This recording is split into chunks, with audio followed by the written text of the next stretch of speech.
walls, spin outs, close calls. SMA Week 3 had it all. Let's take a look. Number 10 is Carmel, telling Rick Blaze he need to close that door here on lap 1. Who's taking that move up the inside. Nicely done, my friend. Number 9, Puma Slayer, left with more questions than answers, wondering who moved that wall right there. Came out of nowhere. The Shadow Realm touches us and we touch back sometimes. Number 8 is Dominic and Vicus, giving me some hope for the Gran Turismo 7 community at large. Dodging a close call right there. We see Vicus saving the day with a bit of a avoidant maneuver right there before he enters his spin cycle, but you're my hero in my book. Number 7 is Benny XD, having 2 close calls here, but he doesn't care about them. He's getting the double overtake done around the outside. hitting number 6, the same position. With nerves of steel, there's smoke screens getting deployed. He's taking the triple overtake there in the P7. Number 5 is Tihan Van Ruyen and Puma Kendall. Tihan giving a really nice defense around the outside. Shout out to that tier. Number 4 is Stings Racing. In tier 3, he's getting a triple of his own through the infield section here, going super fast forward mode there. The third one getting the job done here with Sean. Almost, not there yet. Him and Sean are going to keep fighting and fighting and fighting and fighting and fighting. And you see even more fighting and fighting. Stig's now down in the P7, but still not giving up on it. And Stings coming out victorious finally in the P6 after that heck of a move there. Good job on all involved there. And now here we go, the top 3 is Sam Waxon, telling everybody to get up early, wake up. He's off the line as quickly as he can, and that's 2 positions before you can even say growing the sport together. Number 2, TNR Latari, getting one of my favorite moves done, the old switcheroo. 2 MGR folks, no problem for TNR Latari there as he gets the move done around the inside, shows them the door.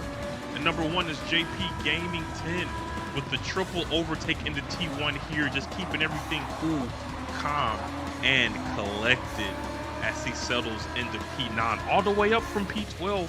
It's been Parquet's Picks again. I'll see y'all next week.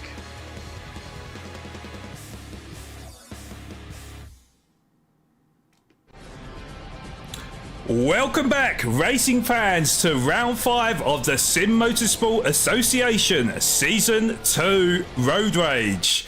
We're officially past the halfway mark of the season and things are heating up faster than a set of softs on lap 1. 4 races, 4 different winners, Deacon, Wolfie, Paddy Potato and Richard, each one taking their turn at the top. That's never happened before in SMA history. No domination this season. It's an all-out brawl for the crown. Every race, someone new rises to the challenge, and tonight we find out who's ready to throw down the gauntlet and stake their claim to championship glory. I'm your main host, Flawed Genius Gaming, and joining me once again, back for his second time in the commentary booth, the man behind Parquet's Picks, the YouTube recaps, and those spicy takes that fans can't get enough of. It is Parquet. Welcome back, buddy. Round 2 for you on the mic, and you've seen how unpredictable this season's been. Are you ready to dive back in? Flawed. SMA was so nice, I had to come back twice. I'm definitely ready, willing, and able to dive back in to round 5. Let's get it. Let's get it done, of course. Well, before we do get into tonight's events, it is important to shout out our sponsors for Season 2, because without them, none of this would be possible. So SMA is brought to you by Simulator Cave, South Africa's haven for all your sim racing equipment, selling only the highest recommended products from the likes of Fanatec and Moza, as well as racing cockpits for that perfect driving experience. Link is in the description below. PGSE Cape Town Golf Academy, the hotbed of nurturing young potential to golfing greatness. An academy with a breadth of history for producing talent on the world stage. If you feel you have what it takes to become South Africa's next global star, TGSE is the place for you. Postnet Midstream. Aside from the endless business and personal possibilities, Postnet brings something extra: heart and connection. With quality printing, shipping and design services, Postnet shows that it's not just about business, it's about people. We're not just any print and ship shop, we're your people. Right recruitment. Finding the right people just got easier as they handle everything from A to Z sourcing, screening, and matching top talent that fits your business perfectly. Save time, cut the hassle, and build a stronger team with right recruitment, where the right hire is always the right choice.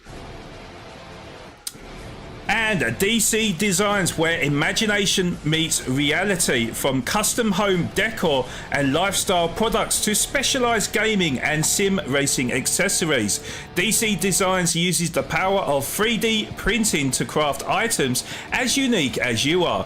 Whether you're looking for a one-of-a-kind gift, personalized collectibles, or geared to level up your sim rig, DC Designs has you covered. Turn your ideas into reality with DC Designs. Coach Dave Academy is the trusted name in sim racing, offering world-class setups, data packs, and coaching to help you unlock your true potential in GT7. And with Delta AI, the leading GT7 telemetry app, you'll get easy-to-use race data analysis, instant tips to race faster online, and AI-powered coaching that highlights your weaknesses to improve lap times with ease. Compare your laps with the pros and take your sim racing to the next level with Coach Dave Academy. And lastly, racing fans, we're fired up to welcome our newest sponsor, Slayer Energy Drink. Homegrown in South Africa, it fuels your focus, hits hard and still tastes smooth. That's how Slayer does energy. Their motto is death to dull, and trust us, they live by it. Bold flavours and zero boredom. Slayer, crushing the norm, fueling the madness, and keeping every lap electrified. So thank you so much to all our official sponsors for the whole of the SMA Season 2. SMA is in association with Motorsport South Africa, the only organisation licensed and fully backed by the FIA of all competitive motorsport inside of South Africa. And once again, we need to thank our SMA production team for making this broadcast as one of the best out there for South Africa. So a huge thank you goes to Dana, aka Lucky Mistake on Twitch, for all the amazing work you've produced for our graphics. Also, a big thank you goes out to Parquet713 for his efforts in producing all the promos, the intros, the recap videos that have been presented this season in SMA and will continue to do so for the rest of the championship. Please check out their links and support them as only the SMA can by following and subscribing to these amazing individuals, please. Also, please contact Robin Williams, our SMA GT7 promoter, for any inquiries for future SMA tournaments coming up in 2026 and beyond. Email links will be in the description below and on our YouTube homepage.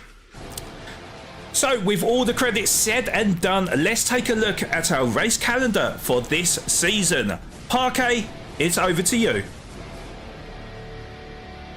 Thanks, Flawed. With 4 rounds completed, we turn our attention to round 5 as we head to the beautiful forest of Germany and the Nürburgring, known to some as the Green Hill. Then next week in round 6, we head across the Indian Ocean to the Aussie Hill of Mount Panorama, Bathurst. Then it's back over to America in the penultimate round of the championship, where we take a visit to the famous Watkins Glen before we round off the championship on the 24th of November in the grand finale to be held back in Japan on the metropolis streets of Tokyo East clockwise, where we may learn which driver will be crowned the new champion of SMA Season 2. that's our racing lineup for the rest of the season. Let's take a look at the details for tonight's race. So you all know it, you love it. This track needs no introduction. Drivers across the globe love it, know it, and fear it. It's the Nürburgring 24-hour layout. This evening, we will have a 20-minute qualifying session. Grid start with false start check, 1 times tire and fuel wear. Refueling will be set at 20 liters per second. We'll be doing 6 laps around the green hill. Soft and medium tires are available and required. Drivers will be starting off with an initial fuel of 50 liters, and this is a special one, ladies and gentlemen, because tuning is allowed in this evening's round. Differential, suspension, and downforce settings are all in play. Now let's take a quick look at what our competitors will be driving. This week, competitors are in the Amimia RX-7. This tuned car was created by the legendary tuners over at RE Amimia and is one of the company's most iconic models. This twin turbocharged 366 braking horsepower machine is the perfect pairing for a track like today. Viewers and drivers alike, you are all in for a tasty, tasty treat. Back to you, Flawed. Thank you, Parquet. So, well, funny enough, we are actually going to head back in time to Parquet, who was reporting trackside on last week's 4th round race in SMA Season 2. So let's take a recap from that race in Tier 1. You know what time it is. We're going to have VSR Kennels and VSR Richard to get us underway for round 4 at Lego Maggiore West. Lap 1 provided it all for SMA fans last week, a definite sign of the type of day ahead. And Savvy looks like he's been pushed aside to the outside, down into P7 with the VSR drivers surrounding him. Looks like he's lost many a position, but Deaky has made up 3 positions to move up into P4 with a fantastic start to get in front of VSR Wolfie and VSR Giller, as well as they squabble for positions. What a fast and frantic start we've had here, Parquet. A little bit of contact, cars flying all over the place. Deacon just making a worldie of a move around the outside and up the grid. I'm trying to catch my breath right now. We haven't even finished lap 1 yet. By lap 10, it was a VSR lockdown in the top 3, but the rest of the grid was heating up. Maverick, last time we looked at him, was down in P13, now up into P11. It seems like we're missing a lot of the action right now, Parquet. This battle for not last is one of the hottest I've ever seen in my life between Puma Maverick, Ghost Riders, and Latari Racing. They treated me to a little bit of 3 wide through the big banker, so things are really heating up. In PA, the temperature continued to rise. VSR Giller looking to try and move on the inside, or if a gap does present to him. Oh, he gets later on the brakes and cuts back on the inside, and VSR Giller is going to make it work on the Minister of Defence. So with all this squabbling, oh, Paddy Potato with the old switcheroo, and he does exactly the same as what Giller did to him to move up into P7. Down the hill for the big banky boy. Looks like Giller is going to make it work because he's got the inside line. So is he going to move back up into P7?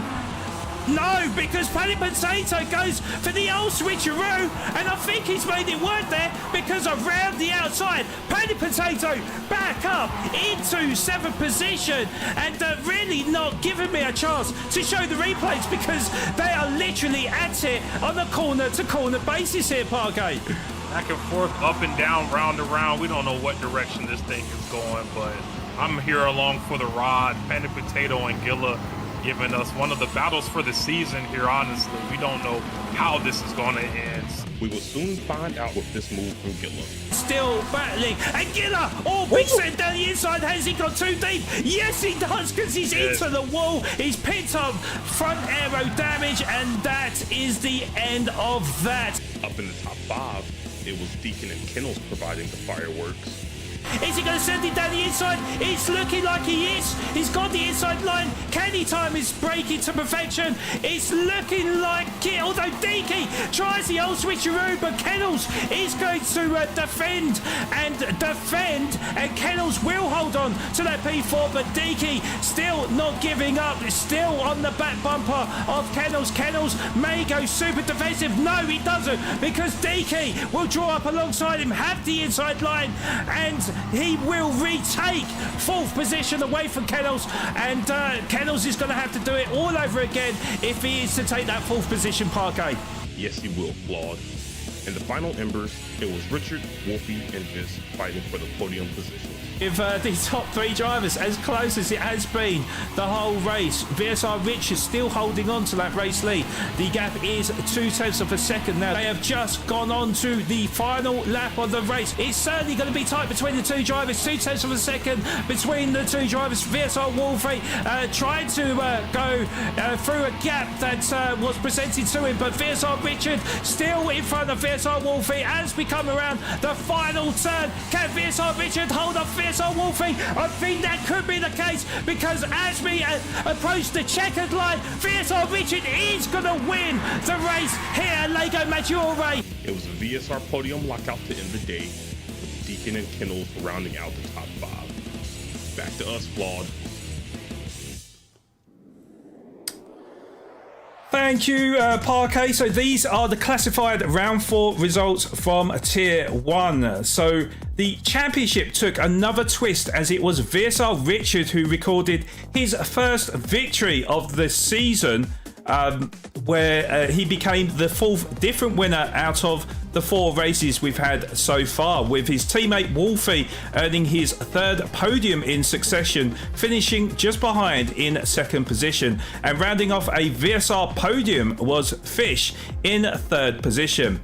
TNR Deacon managed to sandwich himself between the VSR pack, providing a bit of respite for Team TNR, finishing in 4th, but then he was followed by 2 of the other VSR drivers in Kennels and Nitro Merlin, rounding off a fine evening's work for Team VSR.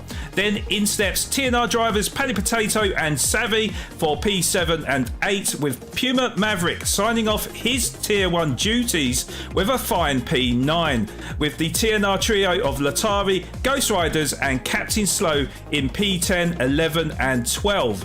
VSR Gilla, who crashed into the wall mid-race after that intense battle with Panic Potato, brought up the rear to finish in P13. So how does that affect things in the standings after 4 rounds?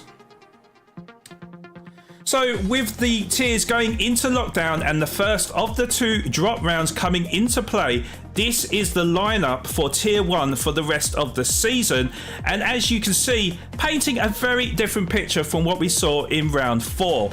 Now going into round 5, we have a tie at the top of the standings, with TNR Deacon and VSR Wolfie sharing the spoils with 1,186 points, with TNR Panic Potato a further 5 points back in 3rd. VSR Richard's win has pulled him back in the fight for the title, but is 14 points adrift of the leaders in 4th. In 5th, we have TNR Savvy on 1,155 points, just a point in front of VSR Fish, who has now risen to 6th. Then we have a 3-way tie for 7th on 1,150 points between VSR Kennels, TNR Captain Slow and Puma Nutcap. In 10th, we have VSR Nitro Merlin leading the charge over the bottom half of the standings on 1,139 points. 3 in front of teammate Geller in 11th, Puma Bridgens a further 2 points behind in 12th, and in 13th and 14th is TNR teammates of Latari and Ray Carter, bringing up the rear of Tier 1 after 4 rounds. So as mentioned, all 7 tiers are on full lockdown from this point forward, battling it out for that podium spot come the end of the season, as top 3 in each tier will receive a prize. More details to follow very soon. There'll be an additional drop round applied during the next 3 rounds, so that a winner can be declared for the last race of the season. Good luck to all our participants for the rest of this championship. as this is now officially crunch time with every position up for grabs, which could prove pivotal for success. We're in the stunning Rhineland, Germany, and Nürburgring is alive with energy. The clock set to 20-minute qualifier, and this is where confidence and courage collide. Will they turn the Nürburgring into their personal paradise, or will they suffer at the hands of the devil at the green hell?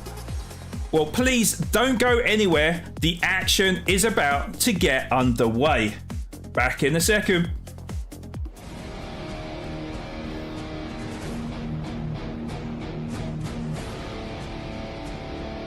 SMA is brought to you by Simulator Cave, Postnet Midstream, and Slayer, our official sponsors for SMA Season 2.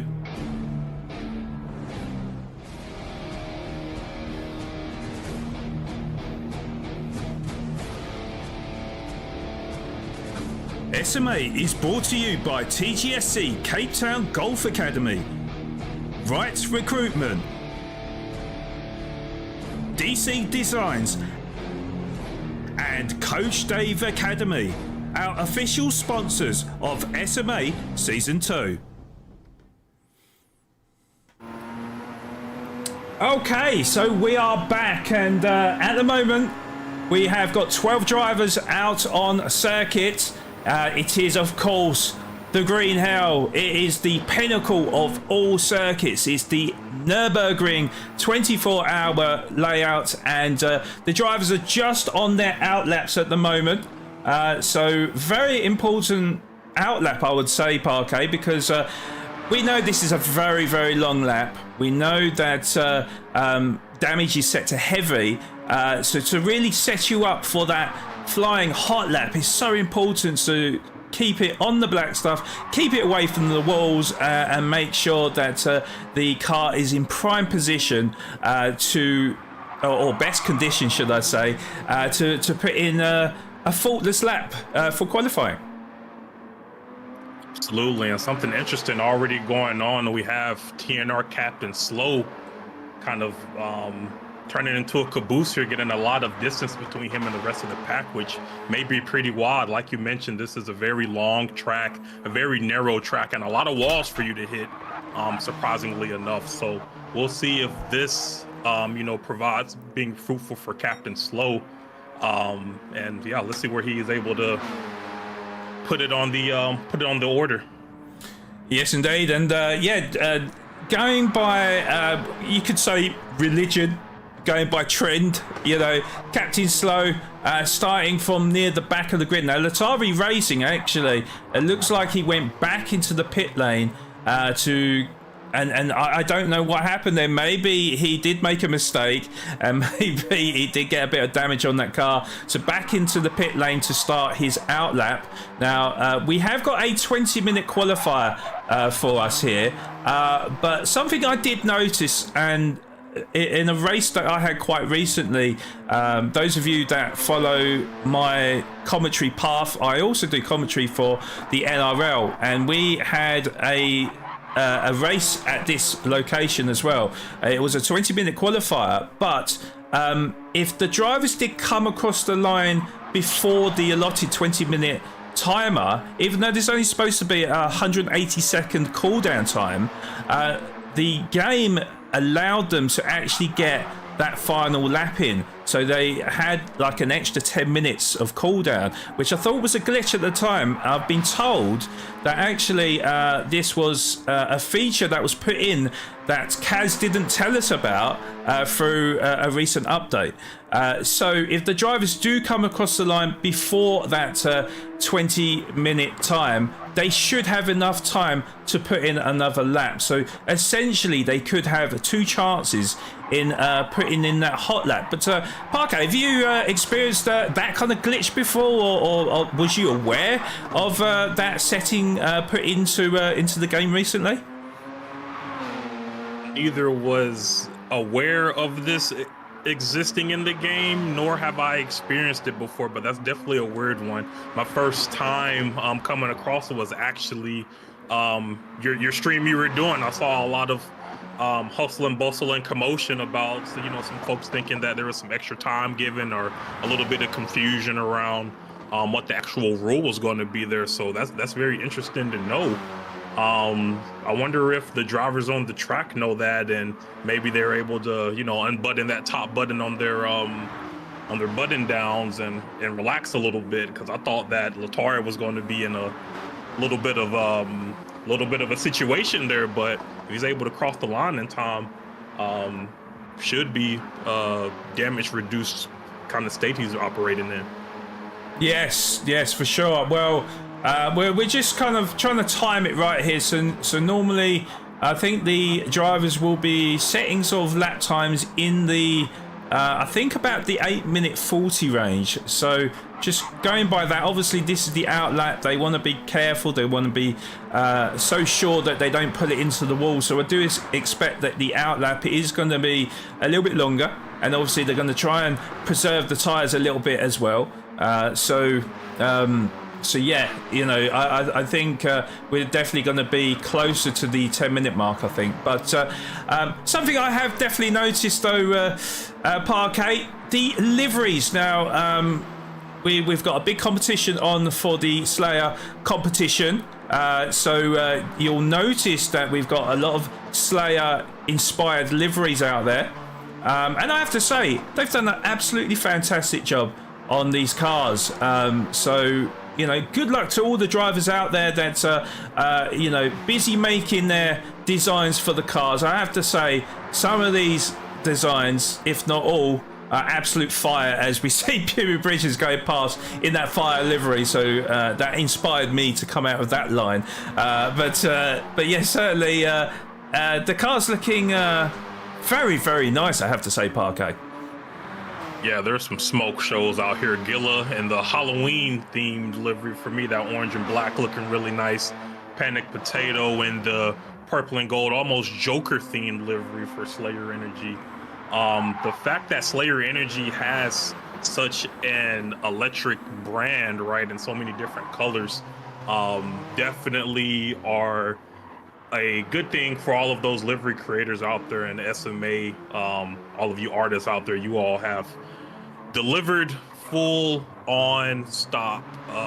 They're amazing out here. So good job, everybody, and we'll be definitely looking forward to seeing who's going to come out on top for this livery competition we got kicking off here.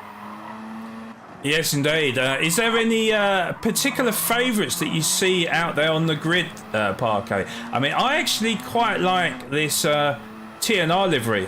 It may be because of the colours. I just feel like the yellow and the purple really do mix together well, I have to say. But as I say, there's a lot of fire liveries out there. Nightcap going for a livery that I've not seen out there. So I don't know if that's his personal design or not. But yeah, going for a very different theme compared to the other Puma drivers. Well, the only other Puma driver, of course, was, I do believe, Puma Bridgins. That was in that fire livery. So, yeah, I have to say, I really do like that livery. I like the yellow rims as well that goes with it.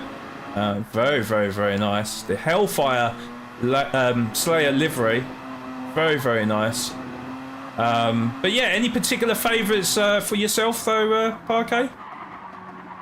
I think I'm gonna have to go with the VSR one. This orange and black one is really nice with kind of the red accent and pop of color, make it look real fast, real mean, and I think it really embodies everything Road Rage is all about, right? All of these liveries are awesome, but this VSR one with the orange and black is really what's catching my eye today.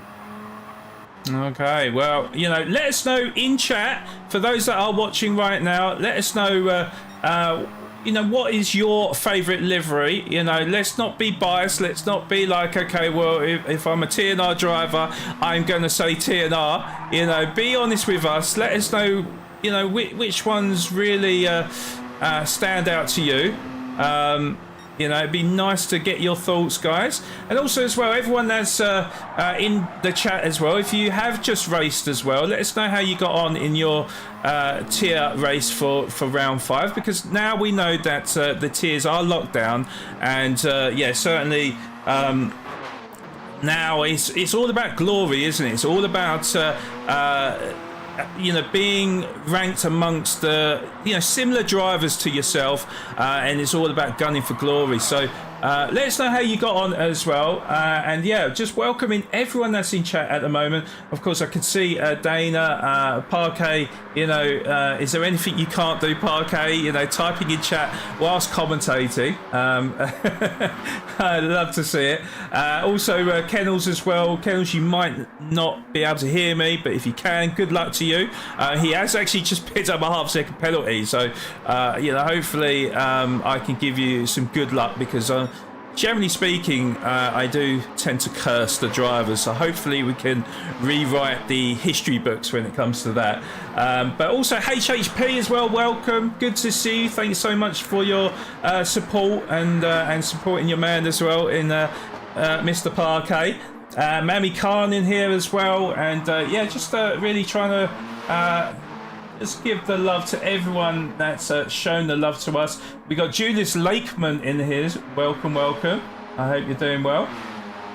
And yeah, hopefully you guys are anticipating a great race here at the Green Hell.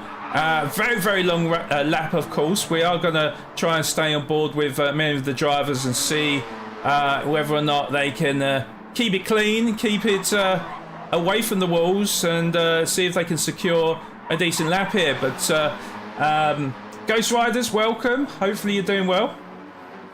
It is very, very difficult to pick a winner here. Thank God it's not my job to do that. We have got SMA admin that are responsible for picking the best liveries. I do believe there's 10 of them that are in the team to pick. So captain of each team, as well as some of the admin staff, and yeah, there's a lot of them. So hopefully the rightful winner will pick the best livery out there. But of course, it's all down to opinion. But yeah, just looking out on circuit at the moment, Parquet. I mean, they're all kind of spaced out. They're all kind of concentrated out there, and just trying to keep it nice and clean. We're getting on board with the cockpit view now. We see their exact inputs, and you can see with Captain Slow, he has picked up front aero damage, so that will slow him down on the straights and make the car probably a little bit understeery into the corners as well. So a little bit unfortunate there for TNR Captain Slow. But yeah, certainly Parquet, this is a little bit of a different dynamic today, because normally we have balance of power and we can't change anything on the car, but today we have got, they've got the ability to change their suspension, their downforce, their differential. Now, do you ever get involved in like tuning the car or changing the sort of like the car settings of the car, or is it purely sort of BOP, particularly when, you know, racing in the daily races and stuff? Dabble in a bit of the tuning. I actually had an NRL race last year. That was my first opportunity to get into tune a car. I thought it was going to be a lot more complicated than it was, but it really ended up being just a matter of you know, knocking the downforce all the way down, making the car as fast as possible. But I do know there is a huge community out there that are really into the tunes, really into all the data, and it can really make a difference in how the car drives and the experience. So it's going to be really interesting to see what everybody was able to cook up over this past week, what all they got created during their testing. As VSR Kennels having a bit of a moment on this flying lap, he flew into the wall a couple of corners, and now he's just cut some grass there. So we'll continue to see how he gets on. But yeah, tuning is definitely a world that I need a little bit more experience in for sure. But it'll be fun again to see what everybody's bringing to the track today. Seeing the difference in the performance of all of the cars. No one tune is made alike, right? So yeah, it'll be really interesting to see how all of that plays out today here. Yeah, indeed. Well, I did a little bit of testing earlier on, Parquet, and I have to say, this is quite a tricky car, and I was worried for the drivers. Now, I was actually given a good tune setup, and the car definitely felt much better than its default settings. However, the one thing that was scary to me was in the braking zone. If you didn't have the car kind of fully straight as you're braking, the sort of snap oversteer was quite horrific, really, especially in them really hard braking zones. So may have caught out a few of the drivers in qualifying. We're going to stay on board with Gillett because he is going to be the first driver to come across the line. I think Panic Potato just behind him, isn't he? So Panic Potato actually looking very fast right now. He seems to be a man on the mission. He's 5 points adrift of the leaders at the top of the championship, so he knows how important this race is going to be. But Gillett just about to come onto the GP section now to come across the line to set a 8 minute and 39.8. Panic Potato looks like he's going much quicker. 8 minute 35.1 from him. So very, very fast time there from Panic Potato. And yeah, I do believe they'll be able to get one more lap out of this. So I think Panic Potato might be aware, because Gillett is in the pit lane right now as Nutcat comes across the line to set an 8 minute 39.3 and move up into second position. Then we got VSR Wolfie. VSR Wolfie, who has got a triple back-to-back podiums, qualifies in P4 with an 8 minute 41.9. Savvy just coming across the line now with a 8 minute 40, and it looks like Deaky coming across the line with an 8 minute 37.5 to move himself into second position, but 2.3 seconds adrift of his teammate Panic Potato. So yeah, I do wonder whether or not the drivers know that they may well be able to get one more lap away, although maybe not. Maybe I'm wrong. I don't think so from what I'm seeing on my screen right now. Well, this perhaps needs to be confirmed then, because as they come across the line, I don't know if they're fully aware of this, or maybe they've been given orders that they're not allowed to come across the line to set that time, so that the cool down will happen, or maybe not even happen, and it would be a straight up 20 minute qualifying. So yeah, I'm not 100% sure. Yeah, in a bit of a predicament right now where we don't really know how this is going to play out, because Puma Breachings is kind of like parts up on the side, as well as Nitro Merlin. So it is literally just TNR Latari then that we're going to be awaiting for to come across the line. So at the moment, the grid order is Panic Potato, Deacon, Nutcap.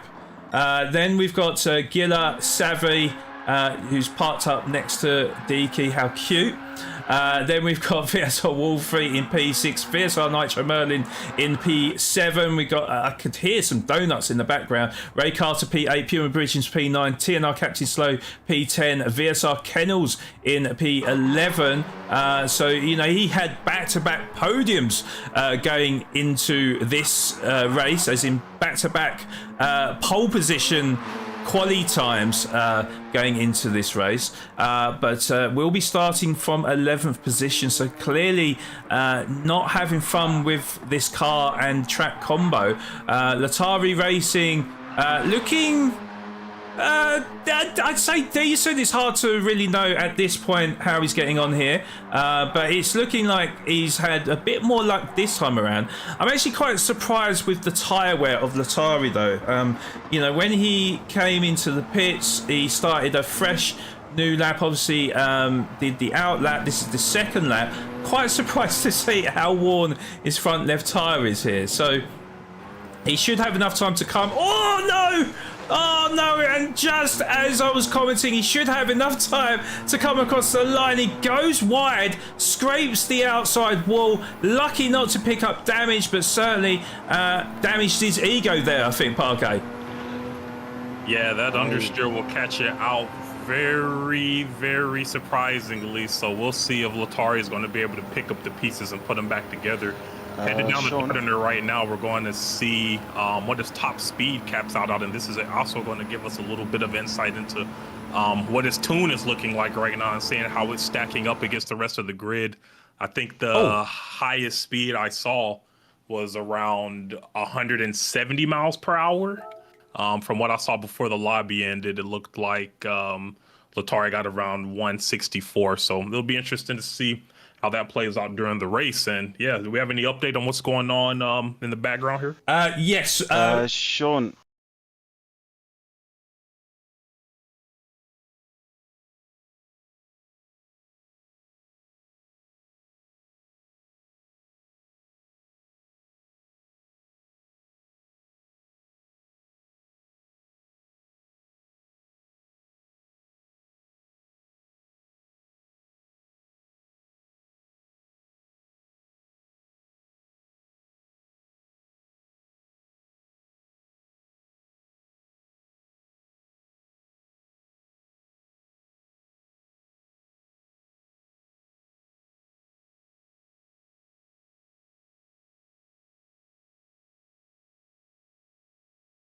Right. Okay. So we just literally had an update where the thing that I was mentioning about the kind of like a new feature. This is what I've been told by other people, is that there was something put in the update where if you set a 20-minute quali and you put a 180-second cooldown, which is the maximum time that you can put in, it actually gives you 10 minutes. So you're able to set that last lap in. And a lot of the crew didn't know about this and decided to restart. I think he's going to be starting the race rather than a new qualifying session. But we're just awaiting to get confirmation on this. So yeah, guys, we'll be back as quick as we can, and hopefully we can join the race. But I do believe it won't be a new qualifying session. I do believe he may have taken screenshots of the results. I'm not 100% sure. So what I'm going to do whilst we're awaiting further details, I think what we're going to do is we're going to put this video back on, and we'll be back as quick as we can. So hopefully back in a few minutes' time. You know what time it is. We're going to have VSR Kennels and VSR Richard to get us underway for round 4 at Lego Maggiore West. Lap 1 provided it all for SMA fans last week. A definite sign of the type of day ahead. And Savvy looks like he's been pushed aside to the outside, down into P7 with the VSR drivers surrounding him. Looks like he's lost many a position, but Deaky has made up 3 positions to move up into P4 with a fantastic start to get in front of VSR Wolfie and VSR Giller, as well as they squabble for positions. What a fast and frantic start we've had here, Parquet. A little bit of contact, cars flying all over the place. Deacon just making a worldie of a move around the outside and up the grid. I'm trying to catch my breath right now. We haven't even finished lap 1 yet. By lap 10, it was a VSR lockdown in the top 3, but the rest of the grid was heating up. Maverick, last time we looked at him, was down in P13, now up into P11. It seems like we're missing a lot of the action right now, Bargay. This battle for not last is one of the hottest I've ever seen in my life between Puma Maverick, Ghost Riders, and Latari Racing. They treated me to a little bit of 3 wide through the big banker, so things are really heating up. In P8, the temperature continued to rise. VSR Giller looking to try and move on the inside, or if a gap does present to him. Oh, he gets later on the brakes and cuts back on the inside, and VSR Giller is going to make it work on the Minister of Defence. So with all this squabbling, oh, Paddy Potato with the old switcheroo, and he does exactly the same as what Giller did to him to move up into P7. Down the hill for the big banky boy. Looks like Giller is going to make it work because he's got the inside line. So is he going to move back up into P7? No, because Paddy Potato goes for the old switcheroo, and I think he's made it work there because around the outside, Paddy Potato back up into 7th position, and really not giving me a chance to show the replays because they are literally at it on a corner-to-corner basis here, Pargate. Back and forth, up and down, round and round. We don't know what direction this thing is going, but I'm here along for the ride. Paddy Potato and Gilla giving us one of the battles for the season here, honestly. We don't know how this is going to end. We will soon find out with this move from Gilla. Still battling, and Gilla, big set down the inside. Has he got too deep? Yes, he does, because he's into the wall. He's picked up front aero damage, and that is the end of that. Up in the top 5, it was Deacon and Kennels providing the fireworks. Is he going to send it down the inside? It's looking like he is. He's got the inside line. Can he time his break into perfection? It's looking like it. Although Deaky tries the old switcheroo, but Kennels is going to defend, and Kennels will hold on to that P4, but Deaky still not giving up. Still on the back bumper of Kennels. Kennels may go super defensive. No, he doesn't, because Deaky will draw up alongside him, have the inside line, and he will retake 4th position away from Kennels, and Kennels is going to have to do it all over again if he is to take that 4th position, Parquet. Yes, he will, Flawed. In the final embers, it was Richard, Wolfie, and Viz fighting for the podium positions. With the top 3 drivers as close as it has been the whole race, VSR Richard still holding on to that race lead. The gap is 0.2 of a second now. They have just gone on to the final lap of the race. It's certainly going to be tight between the 2 drivers, 0.2 of a second between the 2.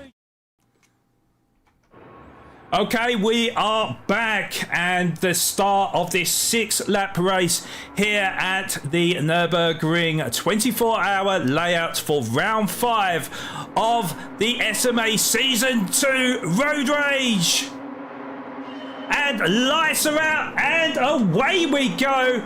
And Paddy Potato will lead us down the pit wall straight into turn 1 with Deacon just behind him, P2. Nutcat P3 looking to edge a nose in front of Deaky. He's going to have the inside line from Gilla. Gilla showing the outside line, and we've got side by side with Paddy Potato and Deacon, but Paddy Potato just sweeps in front of him. Gilla able to make the move, and in fact I think there may have been a little bit of contact between Nutcap and Gilla. I'm not 100% sure. I have saved the replay, but Nutcap down into P5. Savvy is promoted up into P4 with VSR Wolfie in P6, Nitro Merlin in P7, Ray Carter in P8 in this swarm of cars just behind, with VSR Kennels up 3 positions it looks like into P9 then. 2 positions, sorry, from his initial 11th position. Latari up a position, and TNR kept his slow in P11 with Puma Bridgens at the back of the grid. So Paddy Potato will lead the way, and I think we will get a replay of Puma Nutcap and see exactly what happened there. So let's quickly get on board with Nutcap. And so, there might be a little bit of contact between a TNR driver. I think it may have been Savvy that made slight contact with Nutcap, and Nutcap went a little bit sideways and down into P5. So it's been a fast... Oh, sorry, go on. No, my bad, Flawed. Yeah. Go ahead. So we had VSR Wolfie just up the inside of Nutcap. So Nutcap losing out on a position. Then we just caught the back end of that as Wolfie was applying serious pressure to Nutcap and able to get past him to move into P5 then. Yeah, it's a very nervy start from a lot of the drivers, and a fair bit of tension and drama, Parquet. Yeah, and it's only going to continue to increase as we now are starting on the Nordschleife here. Things are going to get real narrow. Space is going to be at a premium here. So we're not going to be seeing any more 3-wide until we're back on the GP circuit. So we'll see where everybody push their cars, and if anybody's able to get an overtake done on this on this narrow street. It's almost like driving down a hallway. Yes, indeed. Well, something that we do need to take into account is the difference in tyres. So Nutcap actually on the medium tyres and not quite the grippy tyres that some of the drivers are on, which are on the soft tyres. So Wolfie on the softs, Savvy on the softs. It's looking like actually the top 5 drivers are on the softs. So it does mean that he may come under pressure from VSR Nitro. Merlin, who happens to be on the softs with Kennels. Kennels really trying to challenge Latari Racing for that P8. They're all on the soft tyres. It looks like Nutcap is the only driver that I can see that's no, I am wrong. Puma Bridges also deciding to go on the racing medium tyres. Ray Carter already has front aero damage, who has been cut adrift of Puma Bridges by about 5 seconds. So unfortunately I wasn't able to see that. Yeah, there was a lot of action that we kind of missed out on here. It's been it's been full of drama at the start of this race, to say the least. I'm going to see if I've got a replay of Kennels at the start of the race. And in fact, I think he just got in front of the drivers before we got into the braking zone. So Kennels, having a lightning start, moves up 2 positions from his initial grid start. So that is how it is at the moment. Ray Carter has actually closed the gap. Oh, he's hit the wall though. He's hit the wall, and oh my god, that's a great save from Ray Carter, because it looked like he was doomed at that point. Let's quickly have a look on the replay there. As Ray Carter was pushing to really try to catch up to Puma Bridges, had a big and hairy moment through the S's, and it looks like he ran a little bit wide. He caught, wow, that is an amazing save. Yeah, he caught the barrier on the right hand side, and as the car went very squirrely, was able to keep the car pointing forwards to fight and live another day. So Ray Carter, with a very hairy first lap of the race, he's got it all to do from P12 Parquet. All to do indeed. It's all in front of him. He's not out of it yet, especially with, again, this being such a long track. A lot of opportunity for him to make up that gap, but it's definitely going to be an uphill battle for him ahead. Currently looking up here in P1, Deacon's taking over the lead from Panic Potato here, and that lead is continuing to grow. So it looks like most of the drivers are starting to settle in here as we kind of hurl towards the end of our first lap here. Indeed, and certainly somebody that hasn't given up the fight here is Puma Nutcap. Of course, he is on them racing medium tyres. Now, we do know of the racing mediums that they're actually pretty good, because the racing softs, they do tend to burn up very quickly. So the racing mediums, although the harder of the compounds, actually, when treated right, do hold a lot of pace in them tyres, and are able to really push the limits of them tyres, and certainly the longevity of them medium tyres are a lot better. As we got yellow flags, what has happened? Oh, I'm not really sure if Savvy had a moment there or not. We saw yellow flags appear. Let's have a look, see if it was Savvy that had that moment. I think it was. In fact, no, it was Giller, I think. Let's have a look. Oh, it was Giller. It was Giller, and into the barrier as he caught the curb, and yeah, he just got a little bit too greedy on the corner, and the curb unsettled him and put him into the barrier, and he's moved down 5 positions down into P8 Parquet. What a heartbreaker indeed that is for Gilla. Everything was looking so good, a nice and tidy start, but it's called the Green Hill for a reason. 1 foot down the wrong way, and now you're sitting in P8, you know, on the same uphill battle as our friend Ray Carter is going to have in front of him now. So we'll see if Gilla can get his confidence back around this track, and see if he can get those positions back before lap 6 comes around. Yes, indeed, and yeah, certainly he's going to have damage to that car. So the car is definitely going to suffer with its aerodynamics and its speed down the straight. Certainly, two guys that are flying right now are the TNR teammates of Deaky on the race lead with Panic Potato, but Panic Potato needs to serve this half a second penalty now, so he is going to cut adrift of his teammate, and this is where well, luckily Savvy, also part of TNR, he is going to close in a little bit. The gap was 3.6 seconds, but you know, the penalty being in the worst possible place, so the gap is going to come down by probably at least half a second, maybe a little bit further, as we go up the hill for the first time of asking down the Dottinger Straight, Penny Potato, he's got a fair margin to Savvy, so nothing to really be too concerned with, but he has lost the gap to Deacon by well, it's 1.2 seconds now, as we've got still a fight. 4P for them. VSR Wolfie leading this train. Oh, it looks like Nutcap. I thought he got a good run there, but he's certainly going to get a good run now as we go down the pit wall straight to come across the line to start lap number 2. And it's Nutcap going to be brave on the brakes. I'm not sure if he's going to be able to do it in the braking zone, because of course he's on the harder of the combats, although he is going to try it, but gets the overspeed on Wolfie, but Wolfie times his braking to perfection, and Nutcap not able to make the move on him for the time being, Parquet. Yeah, and I definitely think Nutcap was wanting to get that move done, even though he is on that harder compounder tire.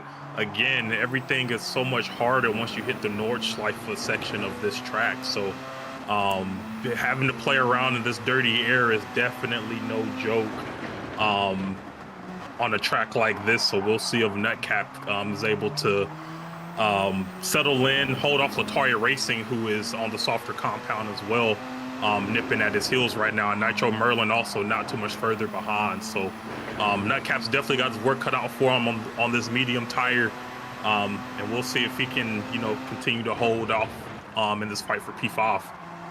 Yes, indeed, and something that's going to be quite interesting as well is that in the testing, it's touch and go whether or not they'll get 4 laps on the in terms of the fuel. So obviously starting off with the 50 litres of fuel, little bit of fuel saving will warrant that they can get the 4 laps, but certainly with Nutcap revving out the engine right now, that will be draining the fuel out of that Amamiya RX-7. So we'll see what happens, but Latari, he's certainly applying that pressure to Nutcap. So Nutcap knows, yes, we are trying to fight for that 4th position, but needs to keep half an eye on his mirrors as well. Latari Racing, I mean, I have to say, he started from 10th position on the grid, up 4 positions, up to P6, so certainly having a good time of it. There was a little bit of a moment there, actually, in terms of with Nutcap there in the braking zone. You could see how twitchy the car gets on its rear, and it looks like Latari Racing's got a good run here. They're going to draw up alongside each other. Latari Racing surely not around the outside, surely not, and he is out. He will have to yield, but Nutcap goes a little bit deep, and this is where Latari, he gets a good run. Looked like Nutcap did kind of block him, but maybe Latari Racing not picking a side soon enough for Nutcap to realise that he needed to afford that space, so it holds on to that 5th position as we go into the braking zone now. Nutcap should hold on to that 5th position, but of course if Latari gets a good run here, he should be able to get a good run on Nutcap, but Nutcap gets a supreme corner and or supreme exit, and Latari Racing isn't going to be able to close that gap to take his 5th position. So certainly the Nürburgring and the Nordschleife part, a very difficult circuit to really make a move unless you get a really good exit and on a lengthy part of a straight. So Latari Racing, I mean, he's going to be have to be very brave if he wants to make a move on Nutcap, but he is so close to the back of Nutcap, but decides against it, and I think that is the wise thing to do there, Parquet. Yeah, especially heading down into that foxhole there. The overtakes usually don't go too well in that part of the track from my experience, so definitely glad calmer heads prevailed here for Nutcap, but he's definitely still going to have to pick up the pace a little bit. This gap to P4 ever growing, and that gap behind him ever shrinking. Want to also give a quick shout out to all the newcomers in the chat. I see JDJ, Lavidius, TNR Sean, Stings, Racing Community, all y'all out there. Appreciate y'all coming tapping in with us. Make sure everybody hit that like button, subscribe. All the links, all the algorithmic capabilities you can help us out with will be greatly appreciated. Yes, indeed. And yeah, I was just looking at the comments in chat as well. I mean, Levitch is, of course, a man full of knowledge, and will be our race commentator for the grand finale of SMA Season 2. It looks like Latari Racing again is sizing up a move on Puma Nutcap, but again Nutcap getting a little bit later on the brakes and just feeling that little bit of confidence just to park his car in front of Latari Racing. He's not able to make the move, but now has got the uphill flat out section. Latari Racing should now be able to use that slipstream to his full advantage, and surely it's just a matter of time. Oh, Nutcap again comes across Latari Racing, not able to get past him, and Latari Racing again, he may swing to the outside. Nutcap swerving to the outside as well, not giving Latari Racing an inch, and Nutcap holding on to that 5th position. But yes, so just reading the comments in chat. So yes, Levitius, I do know with these RX-7s, these are turbocharged engines, so you're not actually supposed to rev out the full range in these cars. Oh, it looks like Latari Racing's got a good run on Nutcap as we approach the carousel. He's going to have the outside line, which is not optimal, and Nutcap is going to take the inside curb and retake P5, and a little bit unlucky for Latari Racing when he got the overspeed. Of course, the outside line is not the line you want to take for the carousel, and Nutcap knew this, so was able to hold on to that 5th position. We will get a replay on this. In fact, let's get a replay now and see how this transpired. But yeah, Nutcap, who you know, temporarily was down in P6, he knew he had the inside line and just about kept it in the inside of the corner to get the overspeed and get repass Latari Racing to move up into 5th position. But certainly it's a very intense battle between the pair there, Parquet. Yeah, and the person that's really loving this the most is VSR Wolfie, hanging a 2-second gap here at this point after all of that intense fighting. Nutcap is going to have to make a decision here soon on to whether he wants to continue all of this battling and fighting and kind of relegate himself into P5, or if he's going to trust the soft tire runners right now. Latari Racing definitely, we can feel the frustration setting in, right? He's really wanting to unleash that softer compound of tire, but just not able to on a track like the Nordschleife here. This is one of the best places to, I call it passive aggressive driving, right? Just set the car right in the middle of the track and make the person behind, as we get a close call there with Latari Racing. But again, there you can see Latari just trying to find any chance, any way around he can to get out of this dirty air and let these soft tires shine.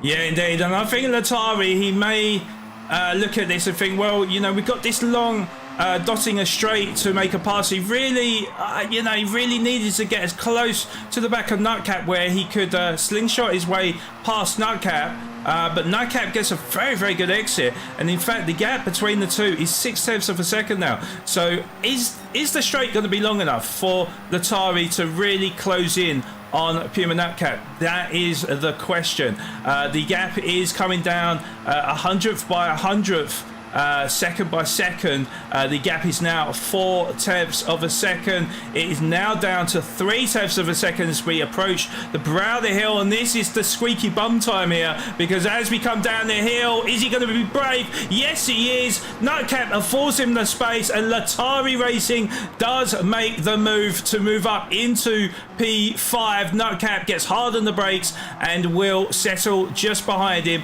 in 6th position, Parquet. Oh, it's Nutcap into the pits from P6, getting off them medium tyres. Yeah, getting onto the softer compound is going to be a good call right here, I feel like, for Nutcap. He's going to get off of these mediums onto the softs, hopefully pick up some lap time there, and also hopefully find himself in some clean air, not having to worry too much about what's happening in front and behind him. Meanwhile, Nitro Merlin and Latari Racing going to keep on moving forward and seeing if they can hawk down VSR Wolfie here. So definitely squeaky bun time is going to be an interesting one for us today, Flawed. It is indeed. Puma Nutcap has just been released out on circuit in 10th position, so looking to stay on them soft tyres for the remainder of the race. So interesting there. You know what? I thought he was in a better position there, being on the medium tyres, because I generally thought the soft tyres, you know, they are. I would say they are very good for about three laps, but pushing it on 4 laps, where maybe the tyre delta would be very similar to the medium, the fresher medium tyres. Yeah, interesting call there. It'll be nice to know what you guys think in chat, and whether or not Nutcap has made the right call there. Puma Bridges is still on their medium tyres, so you can see the differences of tyre strategy between the two Puma drivers. So Nutcap is starting to pull away. He is on them fresh, soft, sticky tyres, of course. But yeah, Puma Bridges may be thinking of the longer game here. It's going to be interesting whether or not he does pit on this lap, or he goes for another lap on their medium tyres. Yeah, it is how it is at the moment. We are quite spaced out between the drivers, and in fact, when you look at it, Ray Carter 1 minute 8 seconds behind there. It looks like he's made the call to go on the medium tyres, I do believe, or am I wrong there? I think he may have pitted on lap 2 to repair the damage and then go on the medium tyres for the rest of the race. I could be wrong, but I'm pretty sure he did start on the soft tyres. But if anyone knows in chat, if we did miss something there, let us know or correct us. And yeah, because I'm not 100% sure there, but that would make sense to me, Parquet. Yeah, definitely. Again, with this being an 8-minute lap, that damage is going to just be multiplied in terms of its effects on your lap. So it would have definitely been a prudent call to get that damage cleaned up after that lap 1. I'm kind of with you. I'm also not sure what he started on, but let's see. And Kennels has a big moment in the early part of the Nordschleife. We'll get a good replay on that and see exactly what happened. But yeah, it looked like he had a bit of a scary moment, and we just caught the just the last part of that. So it looks like he's very lucky to escape with no damage there, but it looked like he ran a little bit wide. Look at this car go sideways there as he tries to regather the momentum of the car, and of course the car's having the dirty tyres there, and VSR Kennel's really struggling to get composed again and to carry on with his race. But it looks like he's lost quite a number of positions there. Looks like Puma Bridges is affording the space for VSR Kennels to slingshot his way past him into P9. So again, I don't know if Puma Bridges had a bit of a moment there. It looked like quite an easy pass from Kennels in the end. So let's quickly have a look on the replay there. So Puma Bridges was in front of Kennels, and let's have a look on the replay there. I mean, it just looked like as if Kennels just had supreme corner exit speed and just able to breeze past Puma Bridges into P9. So not 100% sure. Maybe Puma Bridges went a little bit deep. I'm not too sure on that one. It's a little bit of a strange moment, and actually the gap between the two drivers is 1.5 seconds. Now Kennels is on the soft tyres, so yes, they are grippier tyres, but the mediums, shouldn't be in a bad place there. It seemed quite shocking that he was able to get past Bridgens that easily. But nevertheless, Bridgens, thinking of the longer game, doesn't want to be battling too much, wants to make sure that his car is in pristine condition and go a little bit longer on them medium tyres. So we haven't really looked at the top of the grid, but Deacon has now pulled a 6.5 second lead over Panic Potato. Panic Potato, well, he has been in P2 for quite a long time. We knew that he picked up a penalty on the first lap, but Deacon able to stretch away. The gap is nearly 7 seconds, with Panic Potato with a 3-second lead over Savvy Unchained, is also having a good race as well. So staying kind of in tow with Panic Potato. VSR Wolfie is just in front of Latari Racing, but Latari Racing has got a half-a-second penalty which he will have to serve at the end of this lap. But VSR Wolfie, when you look at the tyres, Latari has gone much harder on them soft tyres, so definitely can't call him the tyre whisperer, Parquet. It's definitely screaming at the tires this evening, so I'll be interested to see if they scream back or talk back to him. Something interesting I did notice while we were flipping through the grid here is Panic Potato nursing a little bit of front left and bumper damage, which could be, contributing to this gap Deacon's able to pull, because Deacon has basically been looking like he's driving the car like he stole something. So we'll see if Panic Potato decides to pit and can also even just make it to the end of this lap safely, while still holding on to this P2. Yeah, something I didn't even foresee, to be honest. So yeah, clearly had a bit of a moment, and I did say about this.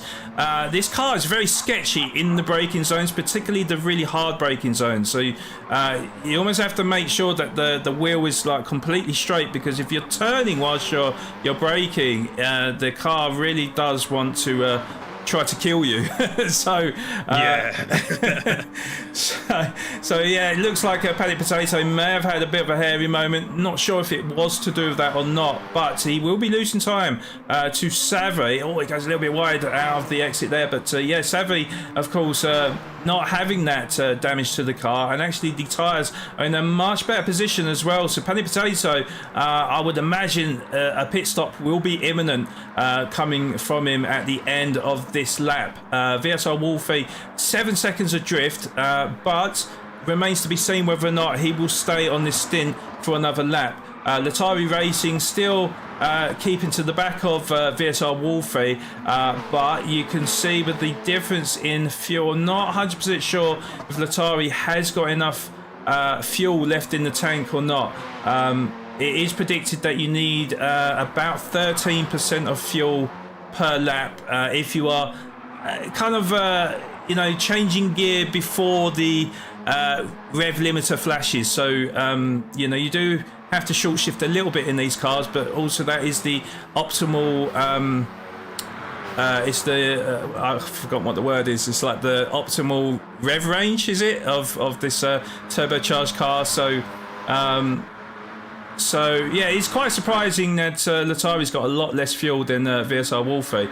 But yeah, we'll see what Latari Racing does as we come down the Dottinger Straight for the third time of asking. The gap is 1.5 seconds. He's just served that half-a-second penalty as Deacon comes in from the race lead. So interesting. Yes, Panic Potato comes in. Savvy comes in.